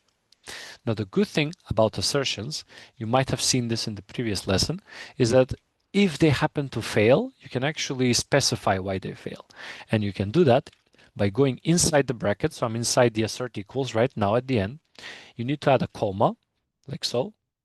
And then you need to add some string text. So I can say uh, let's say, text. Let me do it this time for demonstration purposes. I'm going to say the text is capital. The provided text actually is capitalized. The provided text is capitalized. There we go. Again, this is some, let's say, a specific scenario, but you'll see why I'm writing this message. And what this message, when does this message show up? This message shows up when you have some kind of issue with the test. So when you're comparing headers like this, it's essential that both of them are equal in every aspect. So there are no extra characters. They are not merged into one, so it's not swag labs merged together. That the letters are capitalized accordingly. So if swag labs only has the first letter of each word capitalized, it has to be the same on the browser. Otherwise, it's an issue. So if this is all lowercase and the browser is uppercase, then it will say there is an error. There is a mismatch in the characters. So it's always important to make sure that whatever data you're comparing, you have it written down correctly. And now let's see, I have added the actual and the expected header, and now we're comparing them in the assertion. And now before I run this and before you can run it on your end, there's one more thing I need to mention. If we scroll up a bit, it's again related to the imports. So again, if you are seeing some annotation issues right now, all you need to do is import the assert class, which is this one. I'm going to copy this. Now I'm going to paste it in the chat as well, so you can all have it. And I see a question from Francesco. What is the console output in case of different text is found instead of expected? It points out directly that the strings are not equal. Yes, that's a very good question. And I see that Rodana was answering as you were typing. We're going to see that, and we're going to also explain it in the output as well. It's a very interesting output. It's customizable, but even if you don't customize it, it's going to give you a fairly decent output. So we're going to see just that right now. Okay, so now we have imported our assertion. We have imported all the other class that we need. So now we can just scroll down to our test and give it a run. So let's do run. Again, the pop-up, we click OK. I'm going to wait for a few seconds. And if everything is all right on this end, we should see a passing test. And now you see that the test is successful. This is because I provided the correct data. You see that it only says passed login test. Again, this is because what I entered was the same text that we had from the logo. Now, this is the happy path. So this is the okay scenario. Now, what happens if I use the same text? So everything is going to be the same. But all I'm going to do is I'm going to write labs, or rather swag labs, with capital letters. So now they're all capitalized. And now if I click run, I'm going to wait a few seconds again.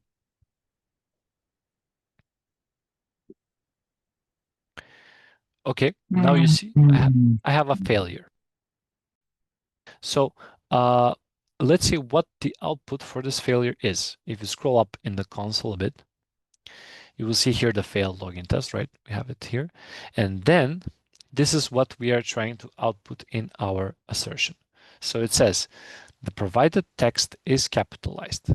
So if you don't add this, this is going to tell you expected swag labs but found swag labs. This is what you can actually customize. So what I wrote down is the provided text is capitalized. This is the only bit that I added actually right now. And you can actually make this a bit more beautiful. So what I did now is just to show you that you can actually add this in the output if you want it to be a bit more detailed. And what you get by default, so this is without me or any of us adding anything else, is essentially this. So you're going to get this expected, so what you were expecting to get, which is swag labs. So this is what we thought that we were supposed to get. And then what we found, or rather what was on the browser, is swag labs with only the first letters capitalized. So you see, it is going to show you what data it gets.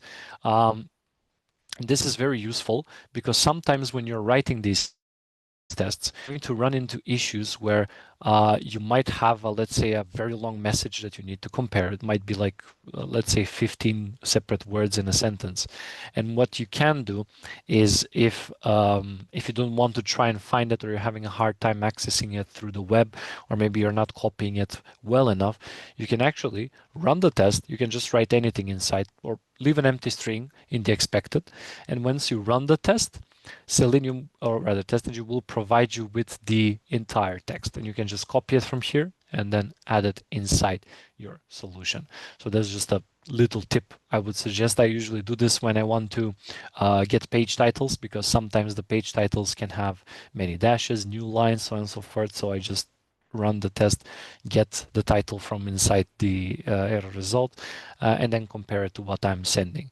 Again, it's not ideal, but in some cases you can make use of this. And again, this is customizable, so you can actually add something more to this. You can say the provided text and then show the text here is capitalized and then in comparison to what. So there are many things you can play around with, but this is the general idea.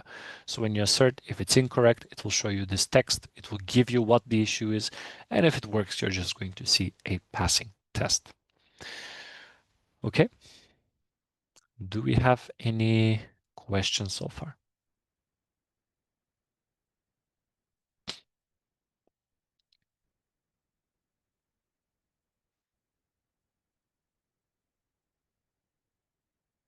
I see some people are typing in the chat. I'm going to leave a minute or two.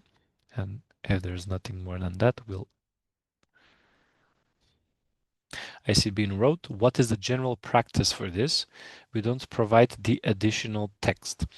So the general practice for this is you're definitely not going to be adding this text like this. You will most likely have a, I would say, guideline on what you need to put inside your assertions. So what I'm showing right now is just so you can see how we can assert different things. What is the most likely case?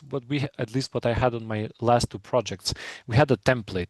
So we needed to provide, for example, here in some of our assertions, so not all of them, we needed to provide the variable that we are comparing and the one that it's compared to. And why did we do that? We did that because clients, also some of the client QAs had insight on the code, and they just reviewed it, and they would sometimes just run the scripts, and then when they see this information that something is not equal to something else, they usually wanted the name of the string that they're comparing to the other, for example. And that's why we had the template that they specifically asked us to implement, and then we just copy pasted it in the assertions.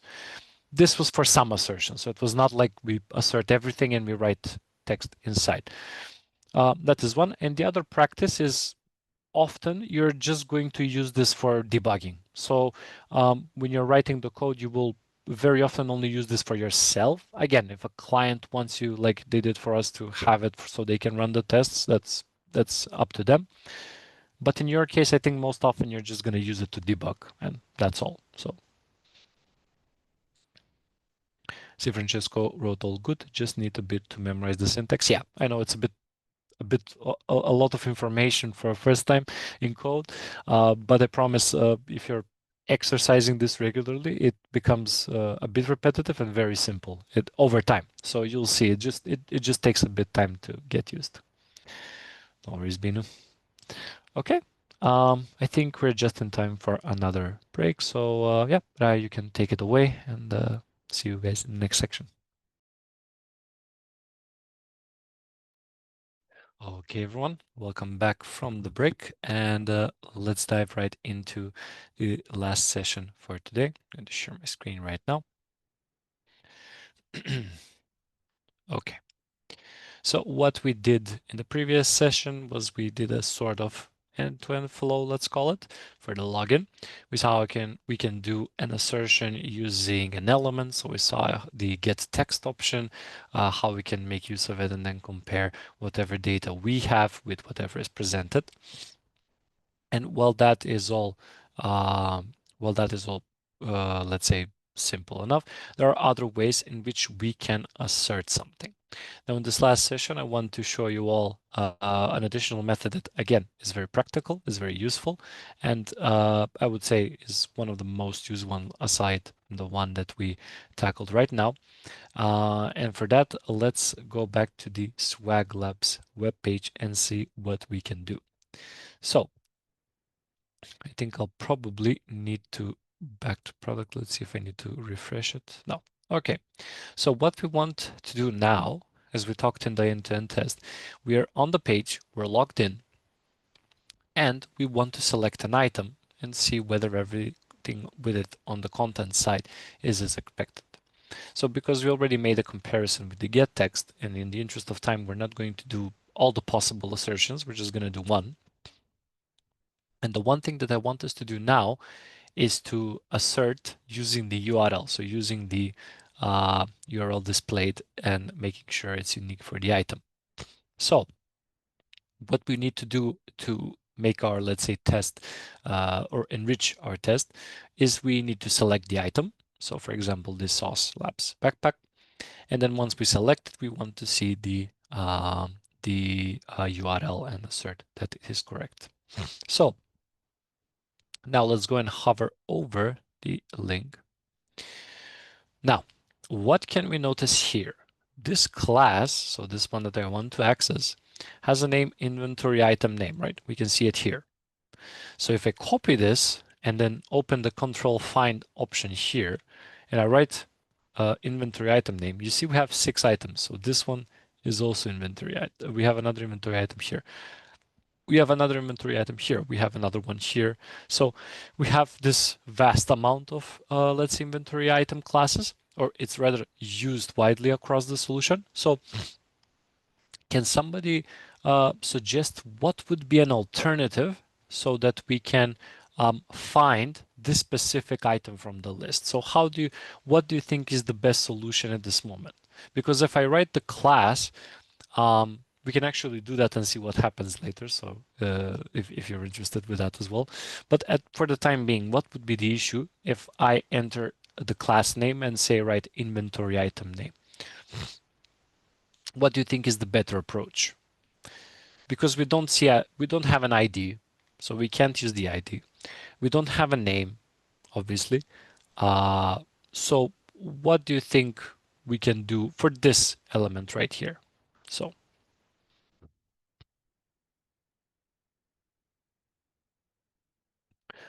yeah, well, we needed, I see Francesco wrote string. Again, technically, we only needed the string so we can get the text. So we just wanted to get this, what is written here, inside the code. So that's why we needed the string. But now I'm asking more, how can we locate this element?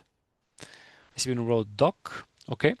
Yeah, we can try to make some, kind of XPath maybe. That is an option.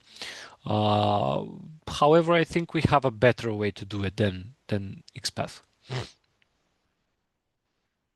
I see you corrected to div. Yeah, I kind of got it. I also said doc, but understood the assignment. So if you remember, we can actually, let me see. if we can do this actually, Selenium Java locators. So here are the options that we have. Again, you don't need to remember everything by heart. That's one thing I wanted to stress from the previous lecture. So we said the class is not ideal, right? All the elements have that. We can construct a CSS selector. That is an option. We can use an ID. Well, not really, right? If I open, we don't have an ID. In theory, you can use this one, but now let's do it for simplicity's sake. We're looking at this item, right? So there's no ID. We saw that there is no name. And then we come to this part, link text. So if you notice this item, it's a link, correct? So we can actually just use the text, or rather Sauce Labs backpack, so this text inside, and find it as a link text, right? So we can actually make use of that. Let's see if we have other options. We can use a tag name. If we use a tag name, from what I see here, we're not going to get too much because we have a lot of tags similar to it. XPath, again, we can construct an XPath. It is doable, but it is going to take more time. It's performance heavy, so we don't really want to give this option a go. We don't want to make our test flaky, right? So we either go with partial or with link text. In this case, we can actually use the link text because it's quite straightforward and it's a short text, right? So this would be, let's say, the optimal approach. So we see that we can get the link text. So I'm going to go back into the solution. Now, because we don't really need this separate bit from the code, I'm going to comment it out. If you haven't done this yet, this is a neat trick. We usually use it often when we're debugging as well. If you write dash and then you add a star, so on the number 8 button, a key, and then you again add a star. Oops, I added the 8. There we go. And then another dash like this. So the other way around, you can actually comment out everything in between. So as many lines as you have, you can comment them out like this. This is so you don't have to write dashes in front of each row. So dash star and then star dash at the end. So you comment out everything. Again, this is not related to Selenium, but useful thing, very useful for me at least. So you can maybe find it helpful for you as well. Okay, so first off, we're gonna define the element. We're gonna call this search view item, and then we're going to locate it. Driver dot find element, and then we're gonna write by, and then if I write link text, you're gonna see I have the option here. So again, when you're trying to construct locators, it's always ideal when you're looking through them to just open this Selenium documentation. You have everything basically specified here. You even have how to create them. So you have plenty of information provided and you can just look it up. If you don't remember something, again, this link text, partial link text, even when you work for maybe about 5, 10, who knows how many years, this from my friend's perspective as well, you forget these things. So you might work with 3 other frameworks. So again, you can open the documentation and see, okay, I have links, I can use link text, partial link text. So don't be afraid to make the most of it. And we're just going to paste the text that I copied. And I think that is the class name that I copied. So we're gonna go back and I'm going to copy the text from inside. So this Sauce Labs text is what we will be using. And I'm just going to paste it here. I don't know why my copying doesn't work from the HTML.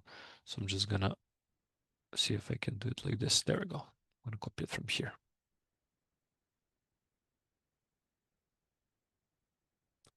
Well, I think I copied. Like I'm gonna write it by hand. Sauce lab back. There we go. Let me just check. Sauce labs backpack. So I need to add an S. There we go. So Sauce Labs backpack. And now we have the element. Now, since we have the element, all that is left for us is to perform an action to select it, which we saw from before. It is the click. Again, if you want to add the click directly in the driver find, it's perfectly fine. If you don't want to create web elements, it's also fine. I'm doing this so that you can kind of get a practice on how to properly, let's say, write code, make it clean so that it's readable for you, for the others. So if you don't want to do it right now for practice, it's fine if you don't. I see a question from Francesco. Could there be some websites where the link is dynamic or encrypted in some way so we can't use this option? That's a very good question. Yes, I mean, technically some links can be encrypted, and usually the encryption that is provided, you will never be able to basically get the element. It is similar to a CAPTCHA. So the CAPTCHA is made to avoid bots, right? And when you think about it, Selenium, it's a data scraping tool on its own. It is a testing tool, but it's also used to scrape data and to simulate behavior, right? So it's like a bot in a way. So the same way that you can't access CAPTCHA because of this is the same with encryption links. We actually worked on Sitecore, if some of you might have heard of it. It's a content management platform similar to WordPress. It's a bit more advanced.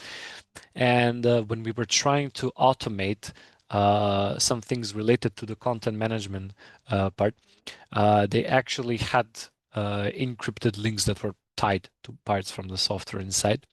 And when we would enter, they were usually you were able to access it. You were able to write it in code, but it was like a very long GUID. It has like maybe 16 characters. And so you're at the moment you're using the site and you enter the one that you see, right? So you're gonna say, okay, I'm gonna use this link, and you're inserting whatever GUID you have, or you're using whatever ID is provided to you.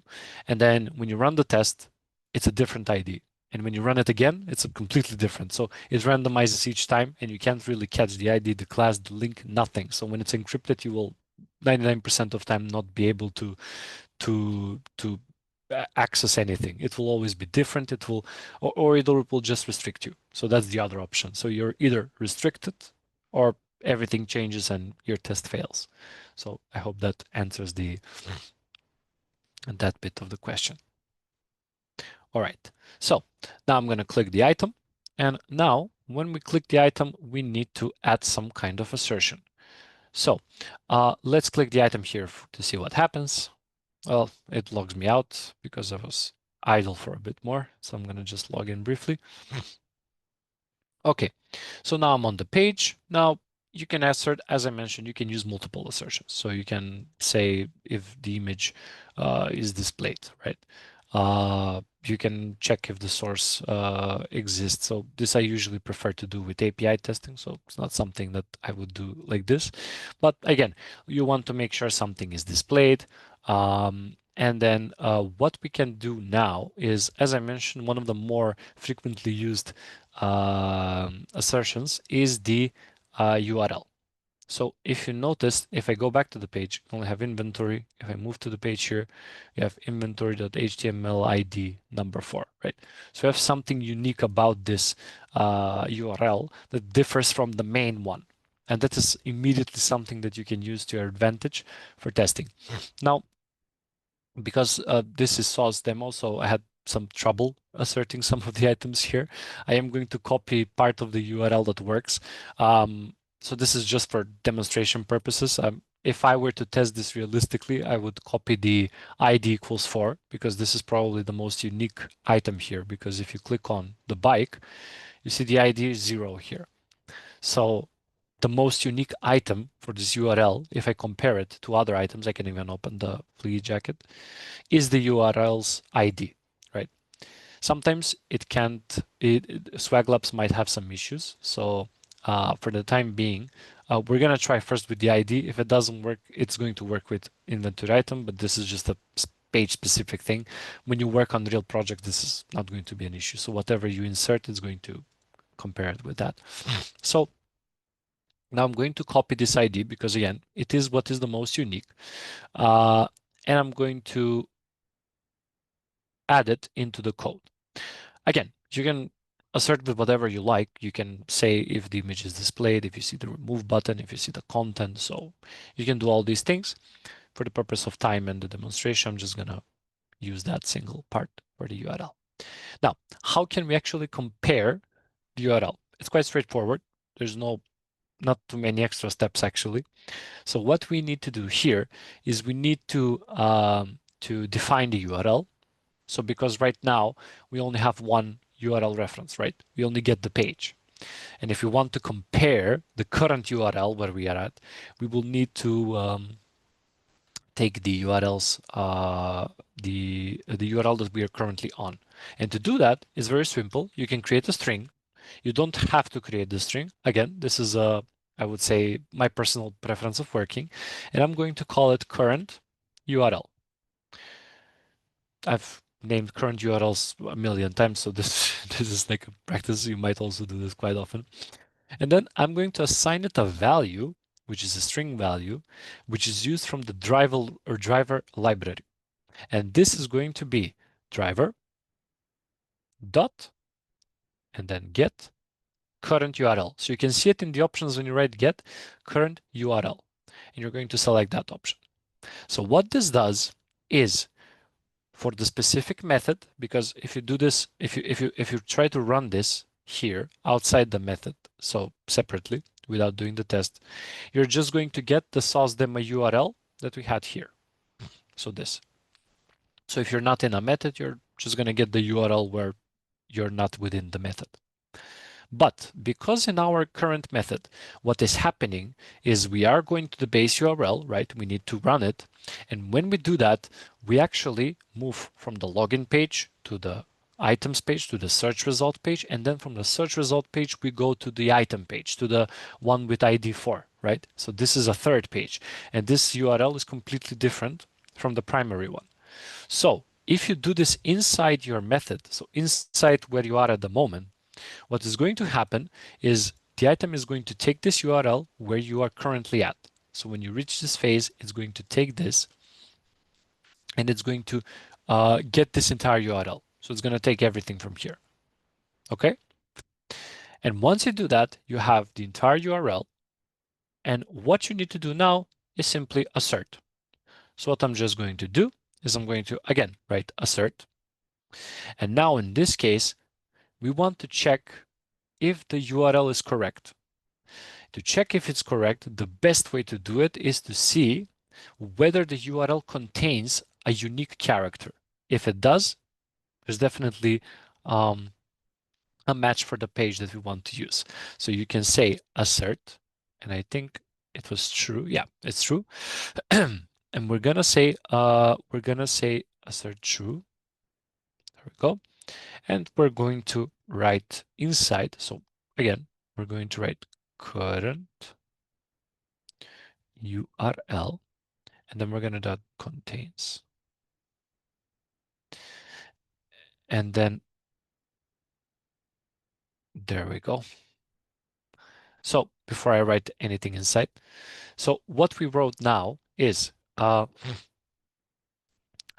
see a question from Bino. Hi, sorry, which step will you be able to see the remove button in? So for the remove button, this is, if you want to really see if this is displayed, you can go to the item. So this is when I select the item. Select it. I can see the remove here. And if you want to check if it's visible, you can highlight it here. You can see what is the class for it. It has an ID, so it's even better. You have a name, and you can use it similar to what we did before and check if it is displayed. If you want to see if it works for the yeah, I'm only clicking the product. Yeah, nothing else. I just clicked on the link for the product and that's it. And you'll see the remove. You also see it, I think, in the search results, but here it's a bit bigger. It's a bit next, so you can.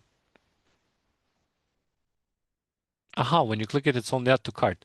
I think it might be because I already have it added. So I think this is what you see.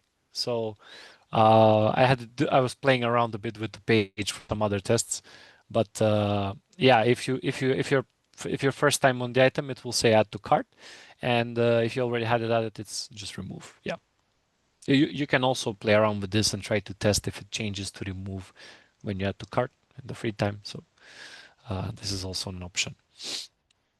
All right. Now, going back, what did we do? We said, take the current URL, so the one that we have, the entire length, so this URL right here, everything, and check whether it contains, so whether it has this section. So ID equals 4, and I'm going to paste that. There it is. That's all you need to do. And once you do that, this test that we're doing right now is going to run similarly to the one before, with the difference that now we're going to assert the URL. And this is basically it. You don't need to add anything else. You can just click on run here. Let me just increase the size of the screen. And now we're going to run the test and see what happens. I think it's going to fail now, so I'm going to try to run it one more time. This is because of the page.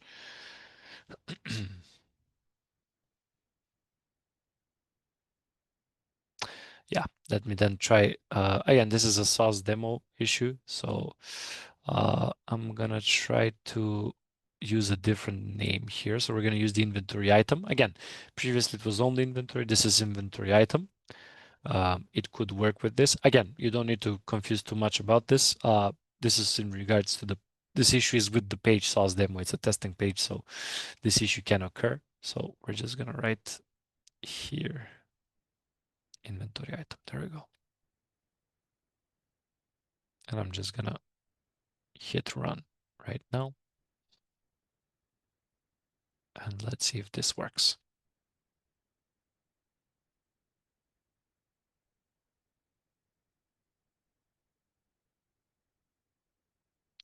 All right, I'll need to check.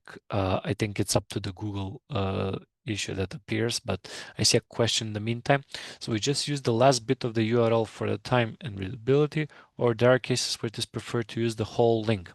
You don't want to use the whole link because you want to use a section. So the contains main use is to find something unique in the URL. So if you are looking through pages, for specific items, they usually differ, right? So you can't have 6 pages with the exact same URL. They will have something different. And all you need to take is that difference. So if you're going to, let's say Facebook, right? If you're opening your friend's profile, most likely he will have some kind of ID for his profile. And then when you open your profile, you'll have another one. And it's also present in the link. They are different. They're not all going to be user profile one because they won't be able to exist as such. So you always have something different. And the key is to try to find that difference. So what is unique for your URL? Now, again, there are cases where I don't recommend that you use URL contains. So for example, I wouldn't really, in this case, for example, it says ID equals 4. Me personally, I wouldn't use the URL if we're realistically testing, let's say, on a project. When I see an ID or I see a GUID so anything that's like a digit and doesn't give me any information, I wouldn't use it. Yeah, yeah, exactly. So I would try to use something that's if I, let's say, in this URL have something like let's say special backpack, right? Okay, I know which article this is. Maybe if it says Angelo Pavlovsky, I know, okay, this is for the user Angelo Pavlovsky. It's again a bit more unique. I know what data this is. But if it says ID is for or something like this when I look at the test as a client or as a tester as well, I don't understand if this works because it says, oh yeah, the URL is correct, but I don't really know which page this is, right? I just see the GUID and I kind of think, well, I don't know what this means. And usually, yeah, you try to, when you have the specific URLs with some keywords, copy that and it should be enough. Yeah. Hopefully that answers the question. Exactly. Yeah. No worries. I'll try again to run the test. Again, this is related to the page. I ran this scenario a bunch of times and it was working, but yeah, this is due to the change password issue. As you can see, I tried to select the item, but it doesn't select it. And you see it actually goes out to the last bit here. So it says expected true, but found false.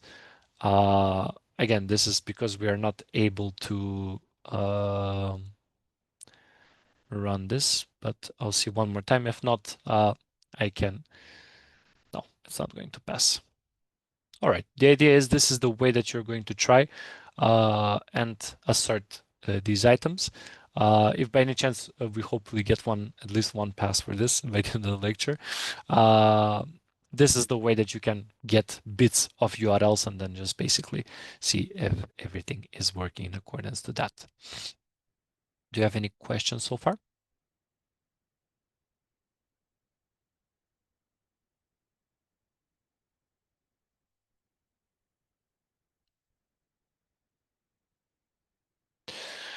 Oh, in this scenario, I would say change the account or try to avoid the alert. There are options that you can avoid these alerts.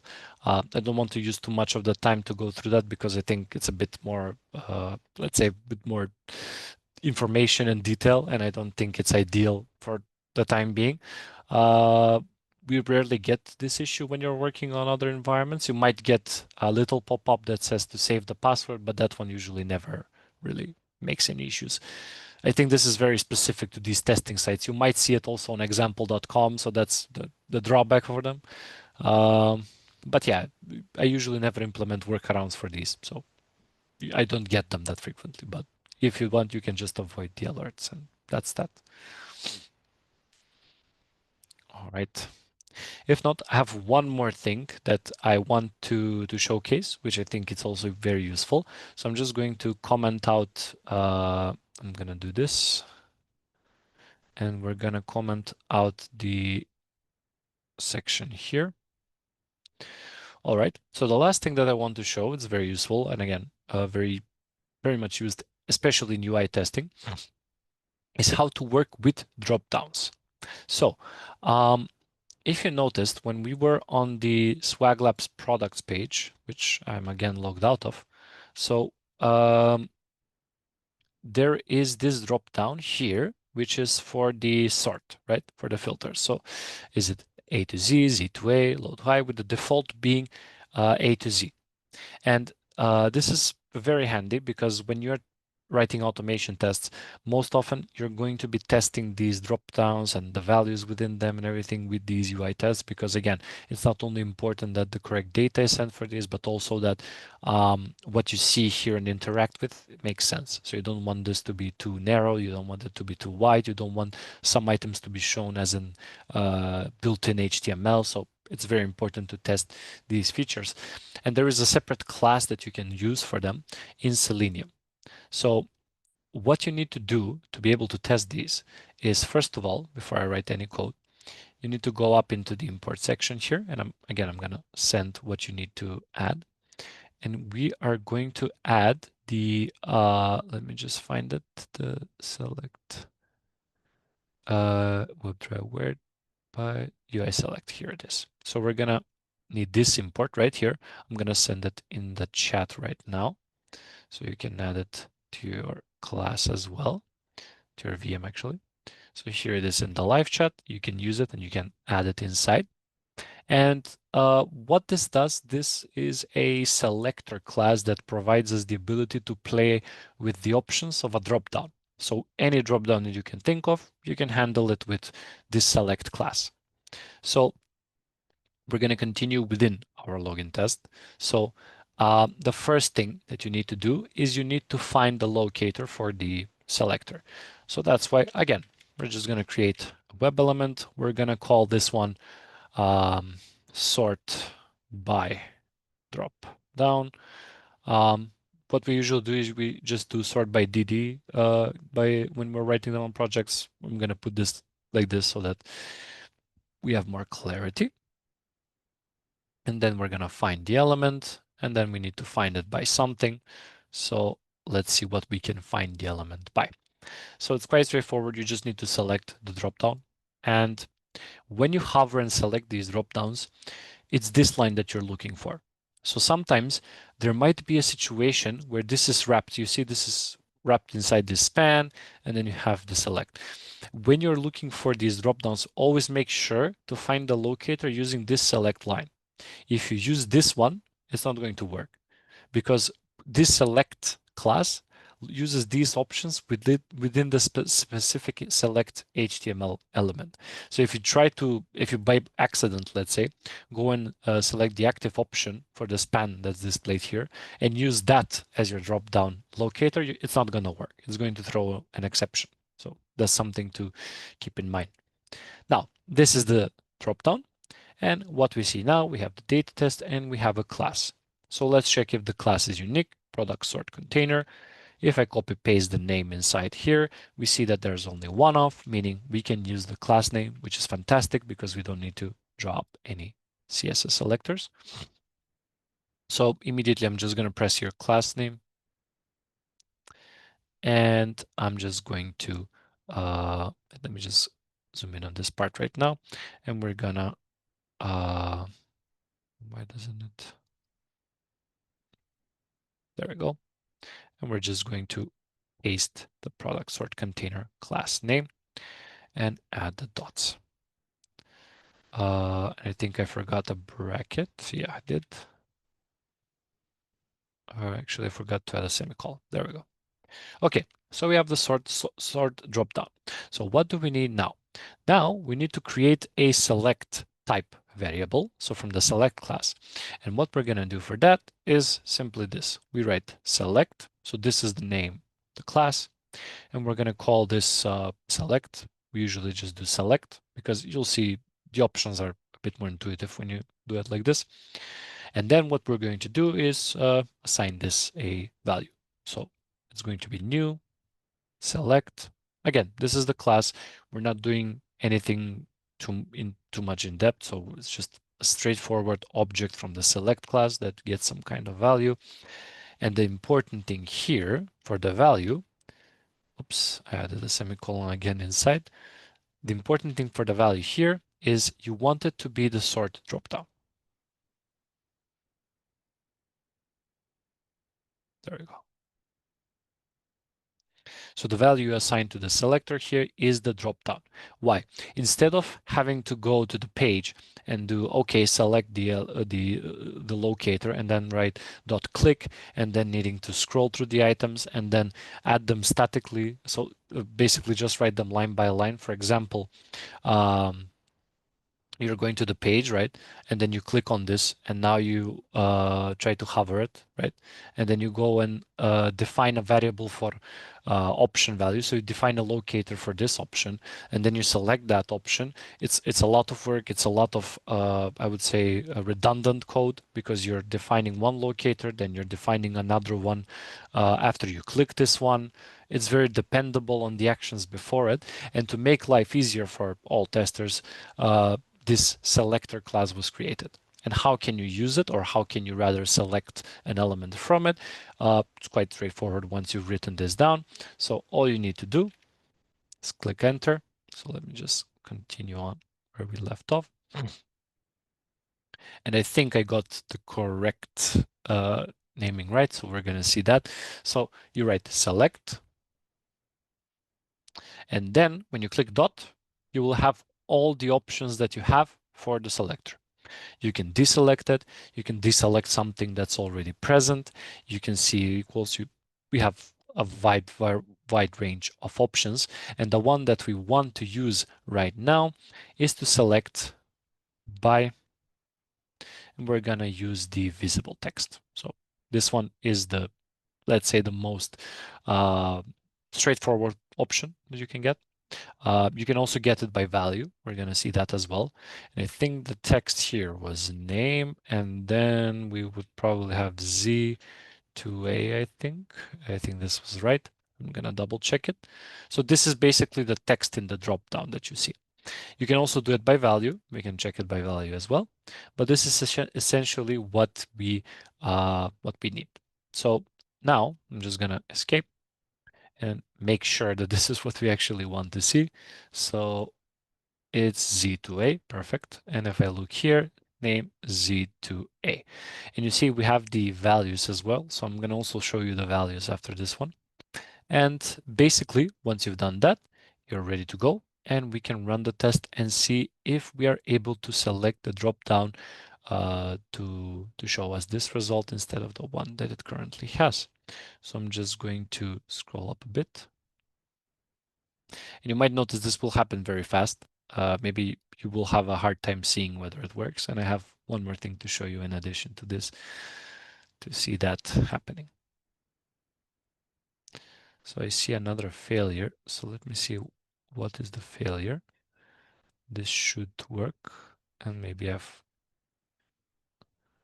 amended the optional multi-select. So it says, maybe I have had an issue with the selector. Try the final element by class name. Let's see what could be causing the issue. So this is the selector.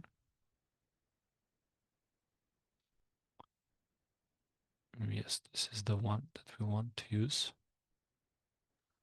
And then this one should work.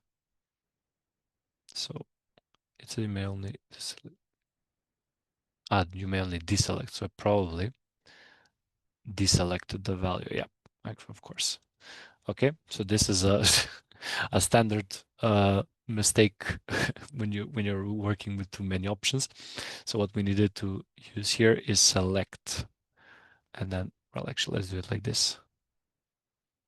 Select. There we go. Select by visible text. Now it should work. Now we should select by visible text. Perfect. So now this should be fine. Let's run the test again.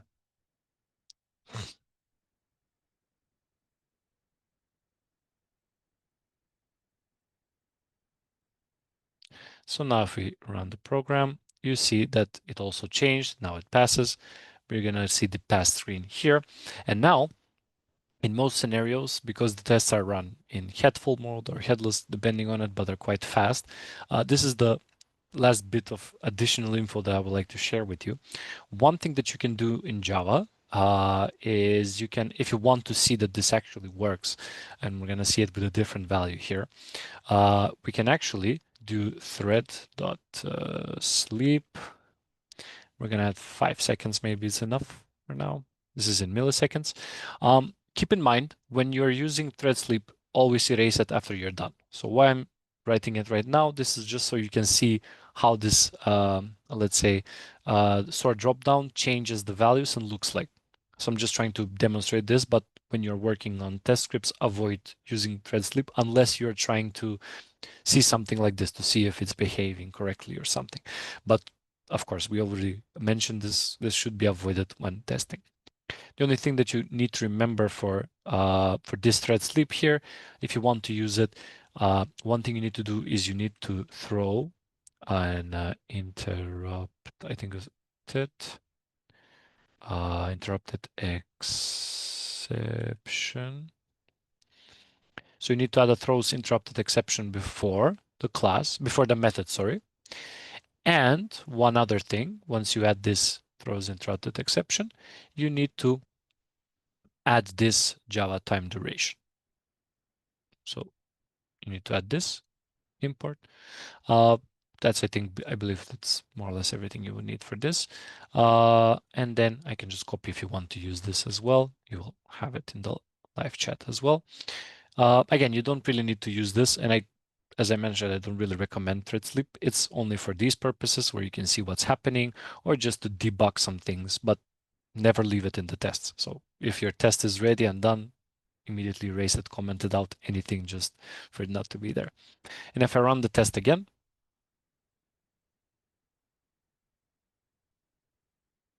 we're going to see it's going to stop and we're going to see what happens. So you see, now it stands still for a few minutes and we have Z2A here. So the option is selected, in fact, and it does pass without any issues. So we can see that our selector is working properly by the visible text, and thread sleep allows us to see that for a bit. Again, we're going to add now by value and see that, but this thread sleep, we're going to comment it out afterwards. So let's see how we can access the selector with a value. If you notice here, we have option and then we have value. And now in this case, you might think that it's better to just use AZZA low here or high low, as an option because they're shorter. I would highly recommend, even though they're shorter, to use the names in such a scenario because you can see here they are a bit more descriptive. Name A to Z, Z to A, price low to high, and they're not very long. They're not taking a lot of memory. They're pretty practical. So again, I would recommend using the names from here, or the text rather, but you can also go for the values. And let's say we're going to try low high for this. So we're going to try low here because this one was not used. And if you just do this, you just copy the value. And then we go back to this line. And I'm just going to erase everything so that we can see the options again. So I'm going to do this, and we're going to write select. And we're going to have select. And you see we have by value, visible text, so on and so forth. I'm going to say select by value. And then I'm going to do this. So we have low, high. So this should show us the low to high result from this test. So yeah, let me just try to scroll up a bit and run. There we go.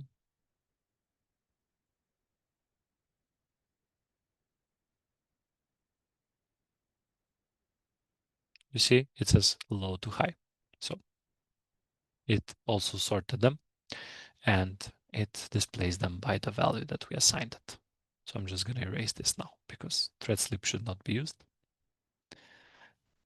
Again, best practices should always be kept. And yeah, I believe that basically that is more or less everything I would share for the time being regarding the Selenium hands-on and some, let's say, most commonly used actions and locator tactics that you can implement. So for the time being, do you have any questions?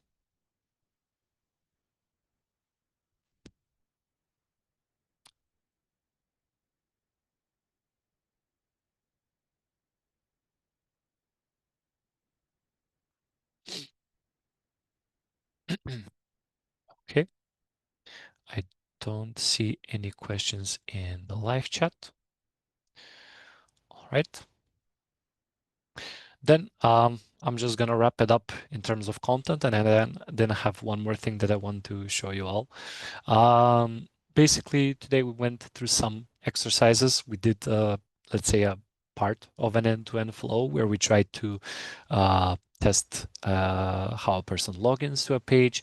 We saw how we can assert so that we can use some kind of text content on the page, that we can use the URL with some unique characters if it does contain them, and if, of course, they are relevant to us and understandable. We saw how we can navigate from one item to another, how we can input text, how we can also use selectors, and then essentially get a feel of what is the basic locator strategy of Selenium, how to use them, and what makes them ideal.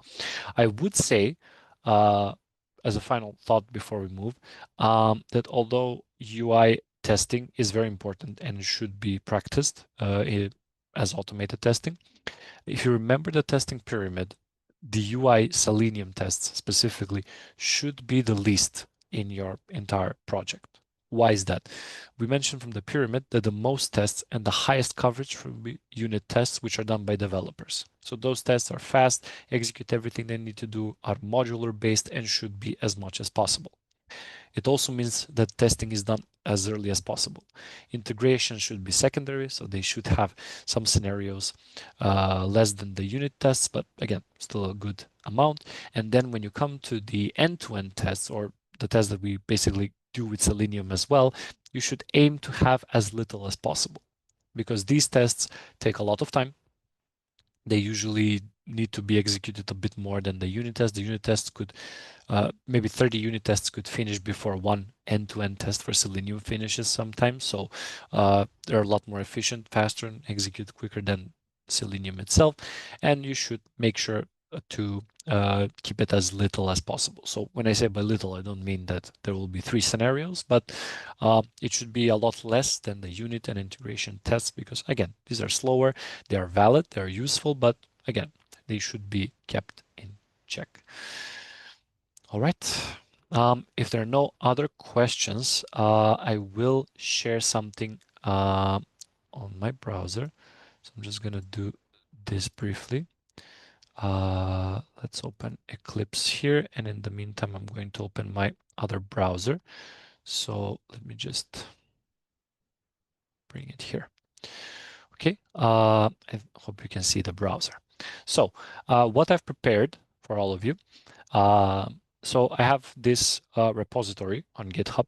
Um, Basically, I have like side projects that I've been working on in relation to automation testing, and this is something that I have worked on and catered for beginners. I've used this for some interns that we have in the past in our company. Some of them have used it a lot.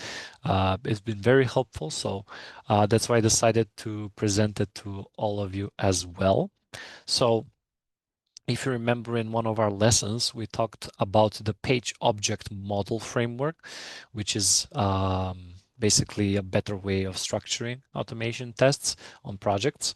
And essentially what I did was I created a page object model framework that all of you can use. So all of you are free to download and use it.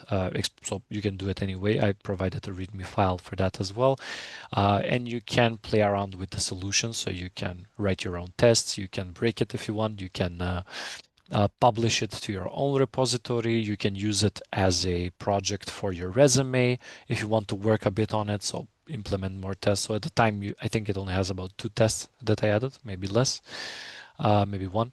But essentially, you can find it on this repository. It will be provided as a resource. One thing I might have forgotten to note down is if you don't have a GitHub account, it's best if you create one. You can just click sign up on GitHub, and that should be all. Then you should be able to access this. And once you're on the page, you have the option to download the code. So you can actually just click on code here when you're on this page. You will have the link. You click on code, and you have the option to download zip. If you do download zip, you will see it will start the download, and then you can import this inside Eclipse on your own device.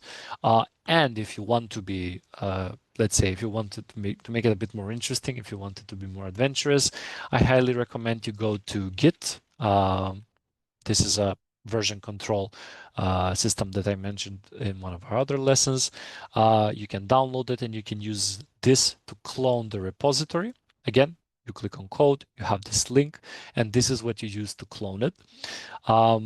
I'm not going to go too much into detail because we're near the end of the lecture, but for this step, you will have a demo video, which Jumana and Ra will share with you. So you will be able to see the demo video there, how to download, set it up and everything. So how to use the framework.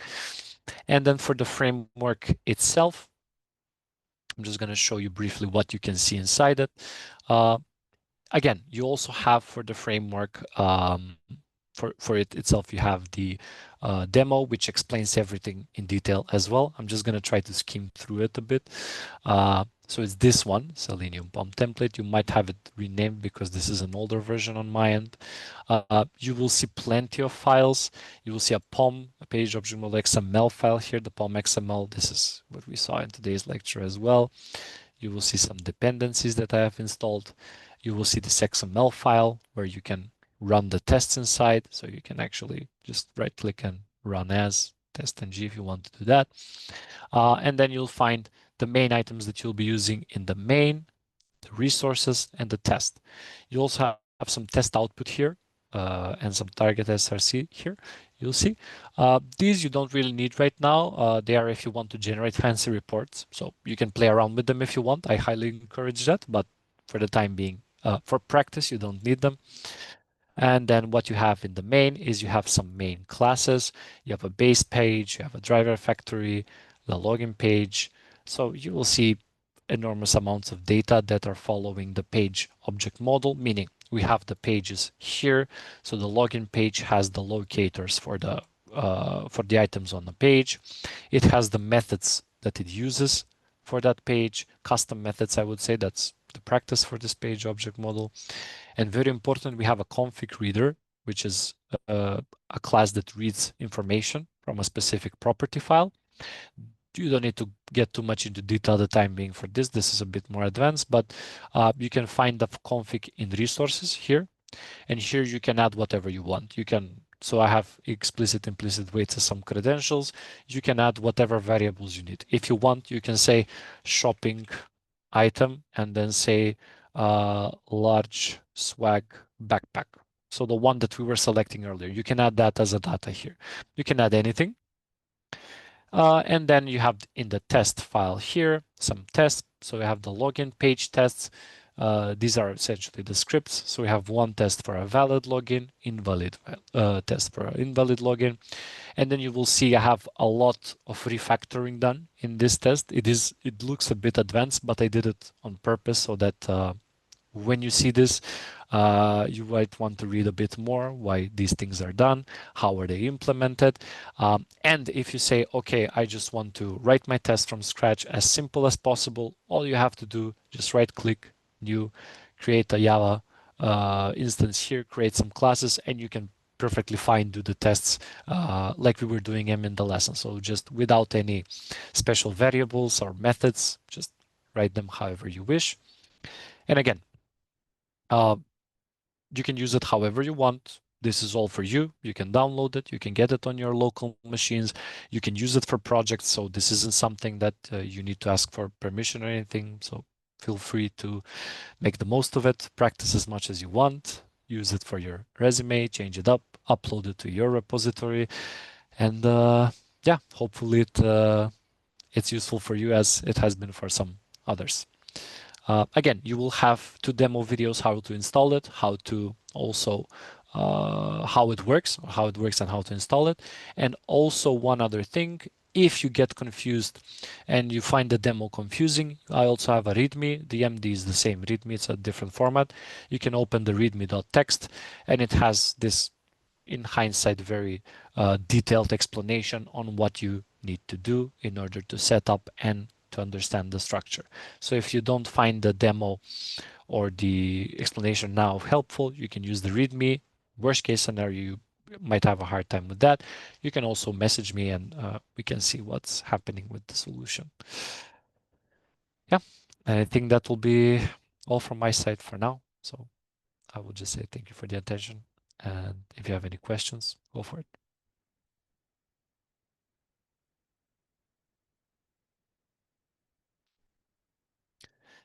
Uh, Thanks, Angel. Great lesson today. Very instructional, though a bit heavy at the start with all the concepts to grasp, but completely normal. Yeah. Thank you, Francesco. Yeah, it is a bit advanced, I would say. Again, it's Selenium, so at the beginning it is a bit tricky, but I promise you, with when you get a bit of practice, it gets easier. Wonderful. Okay, Andrea, I think that's all from my end.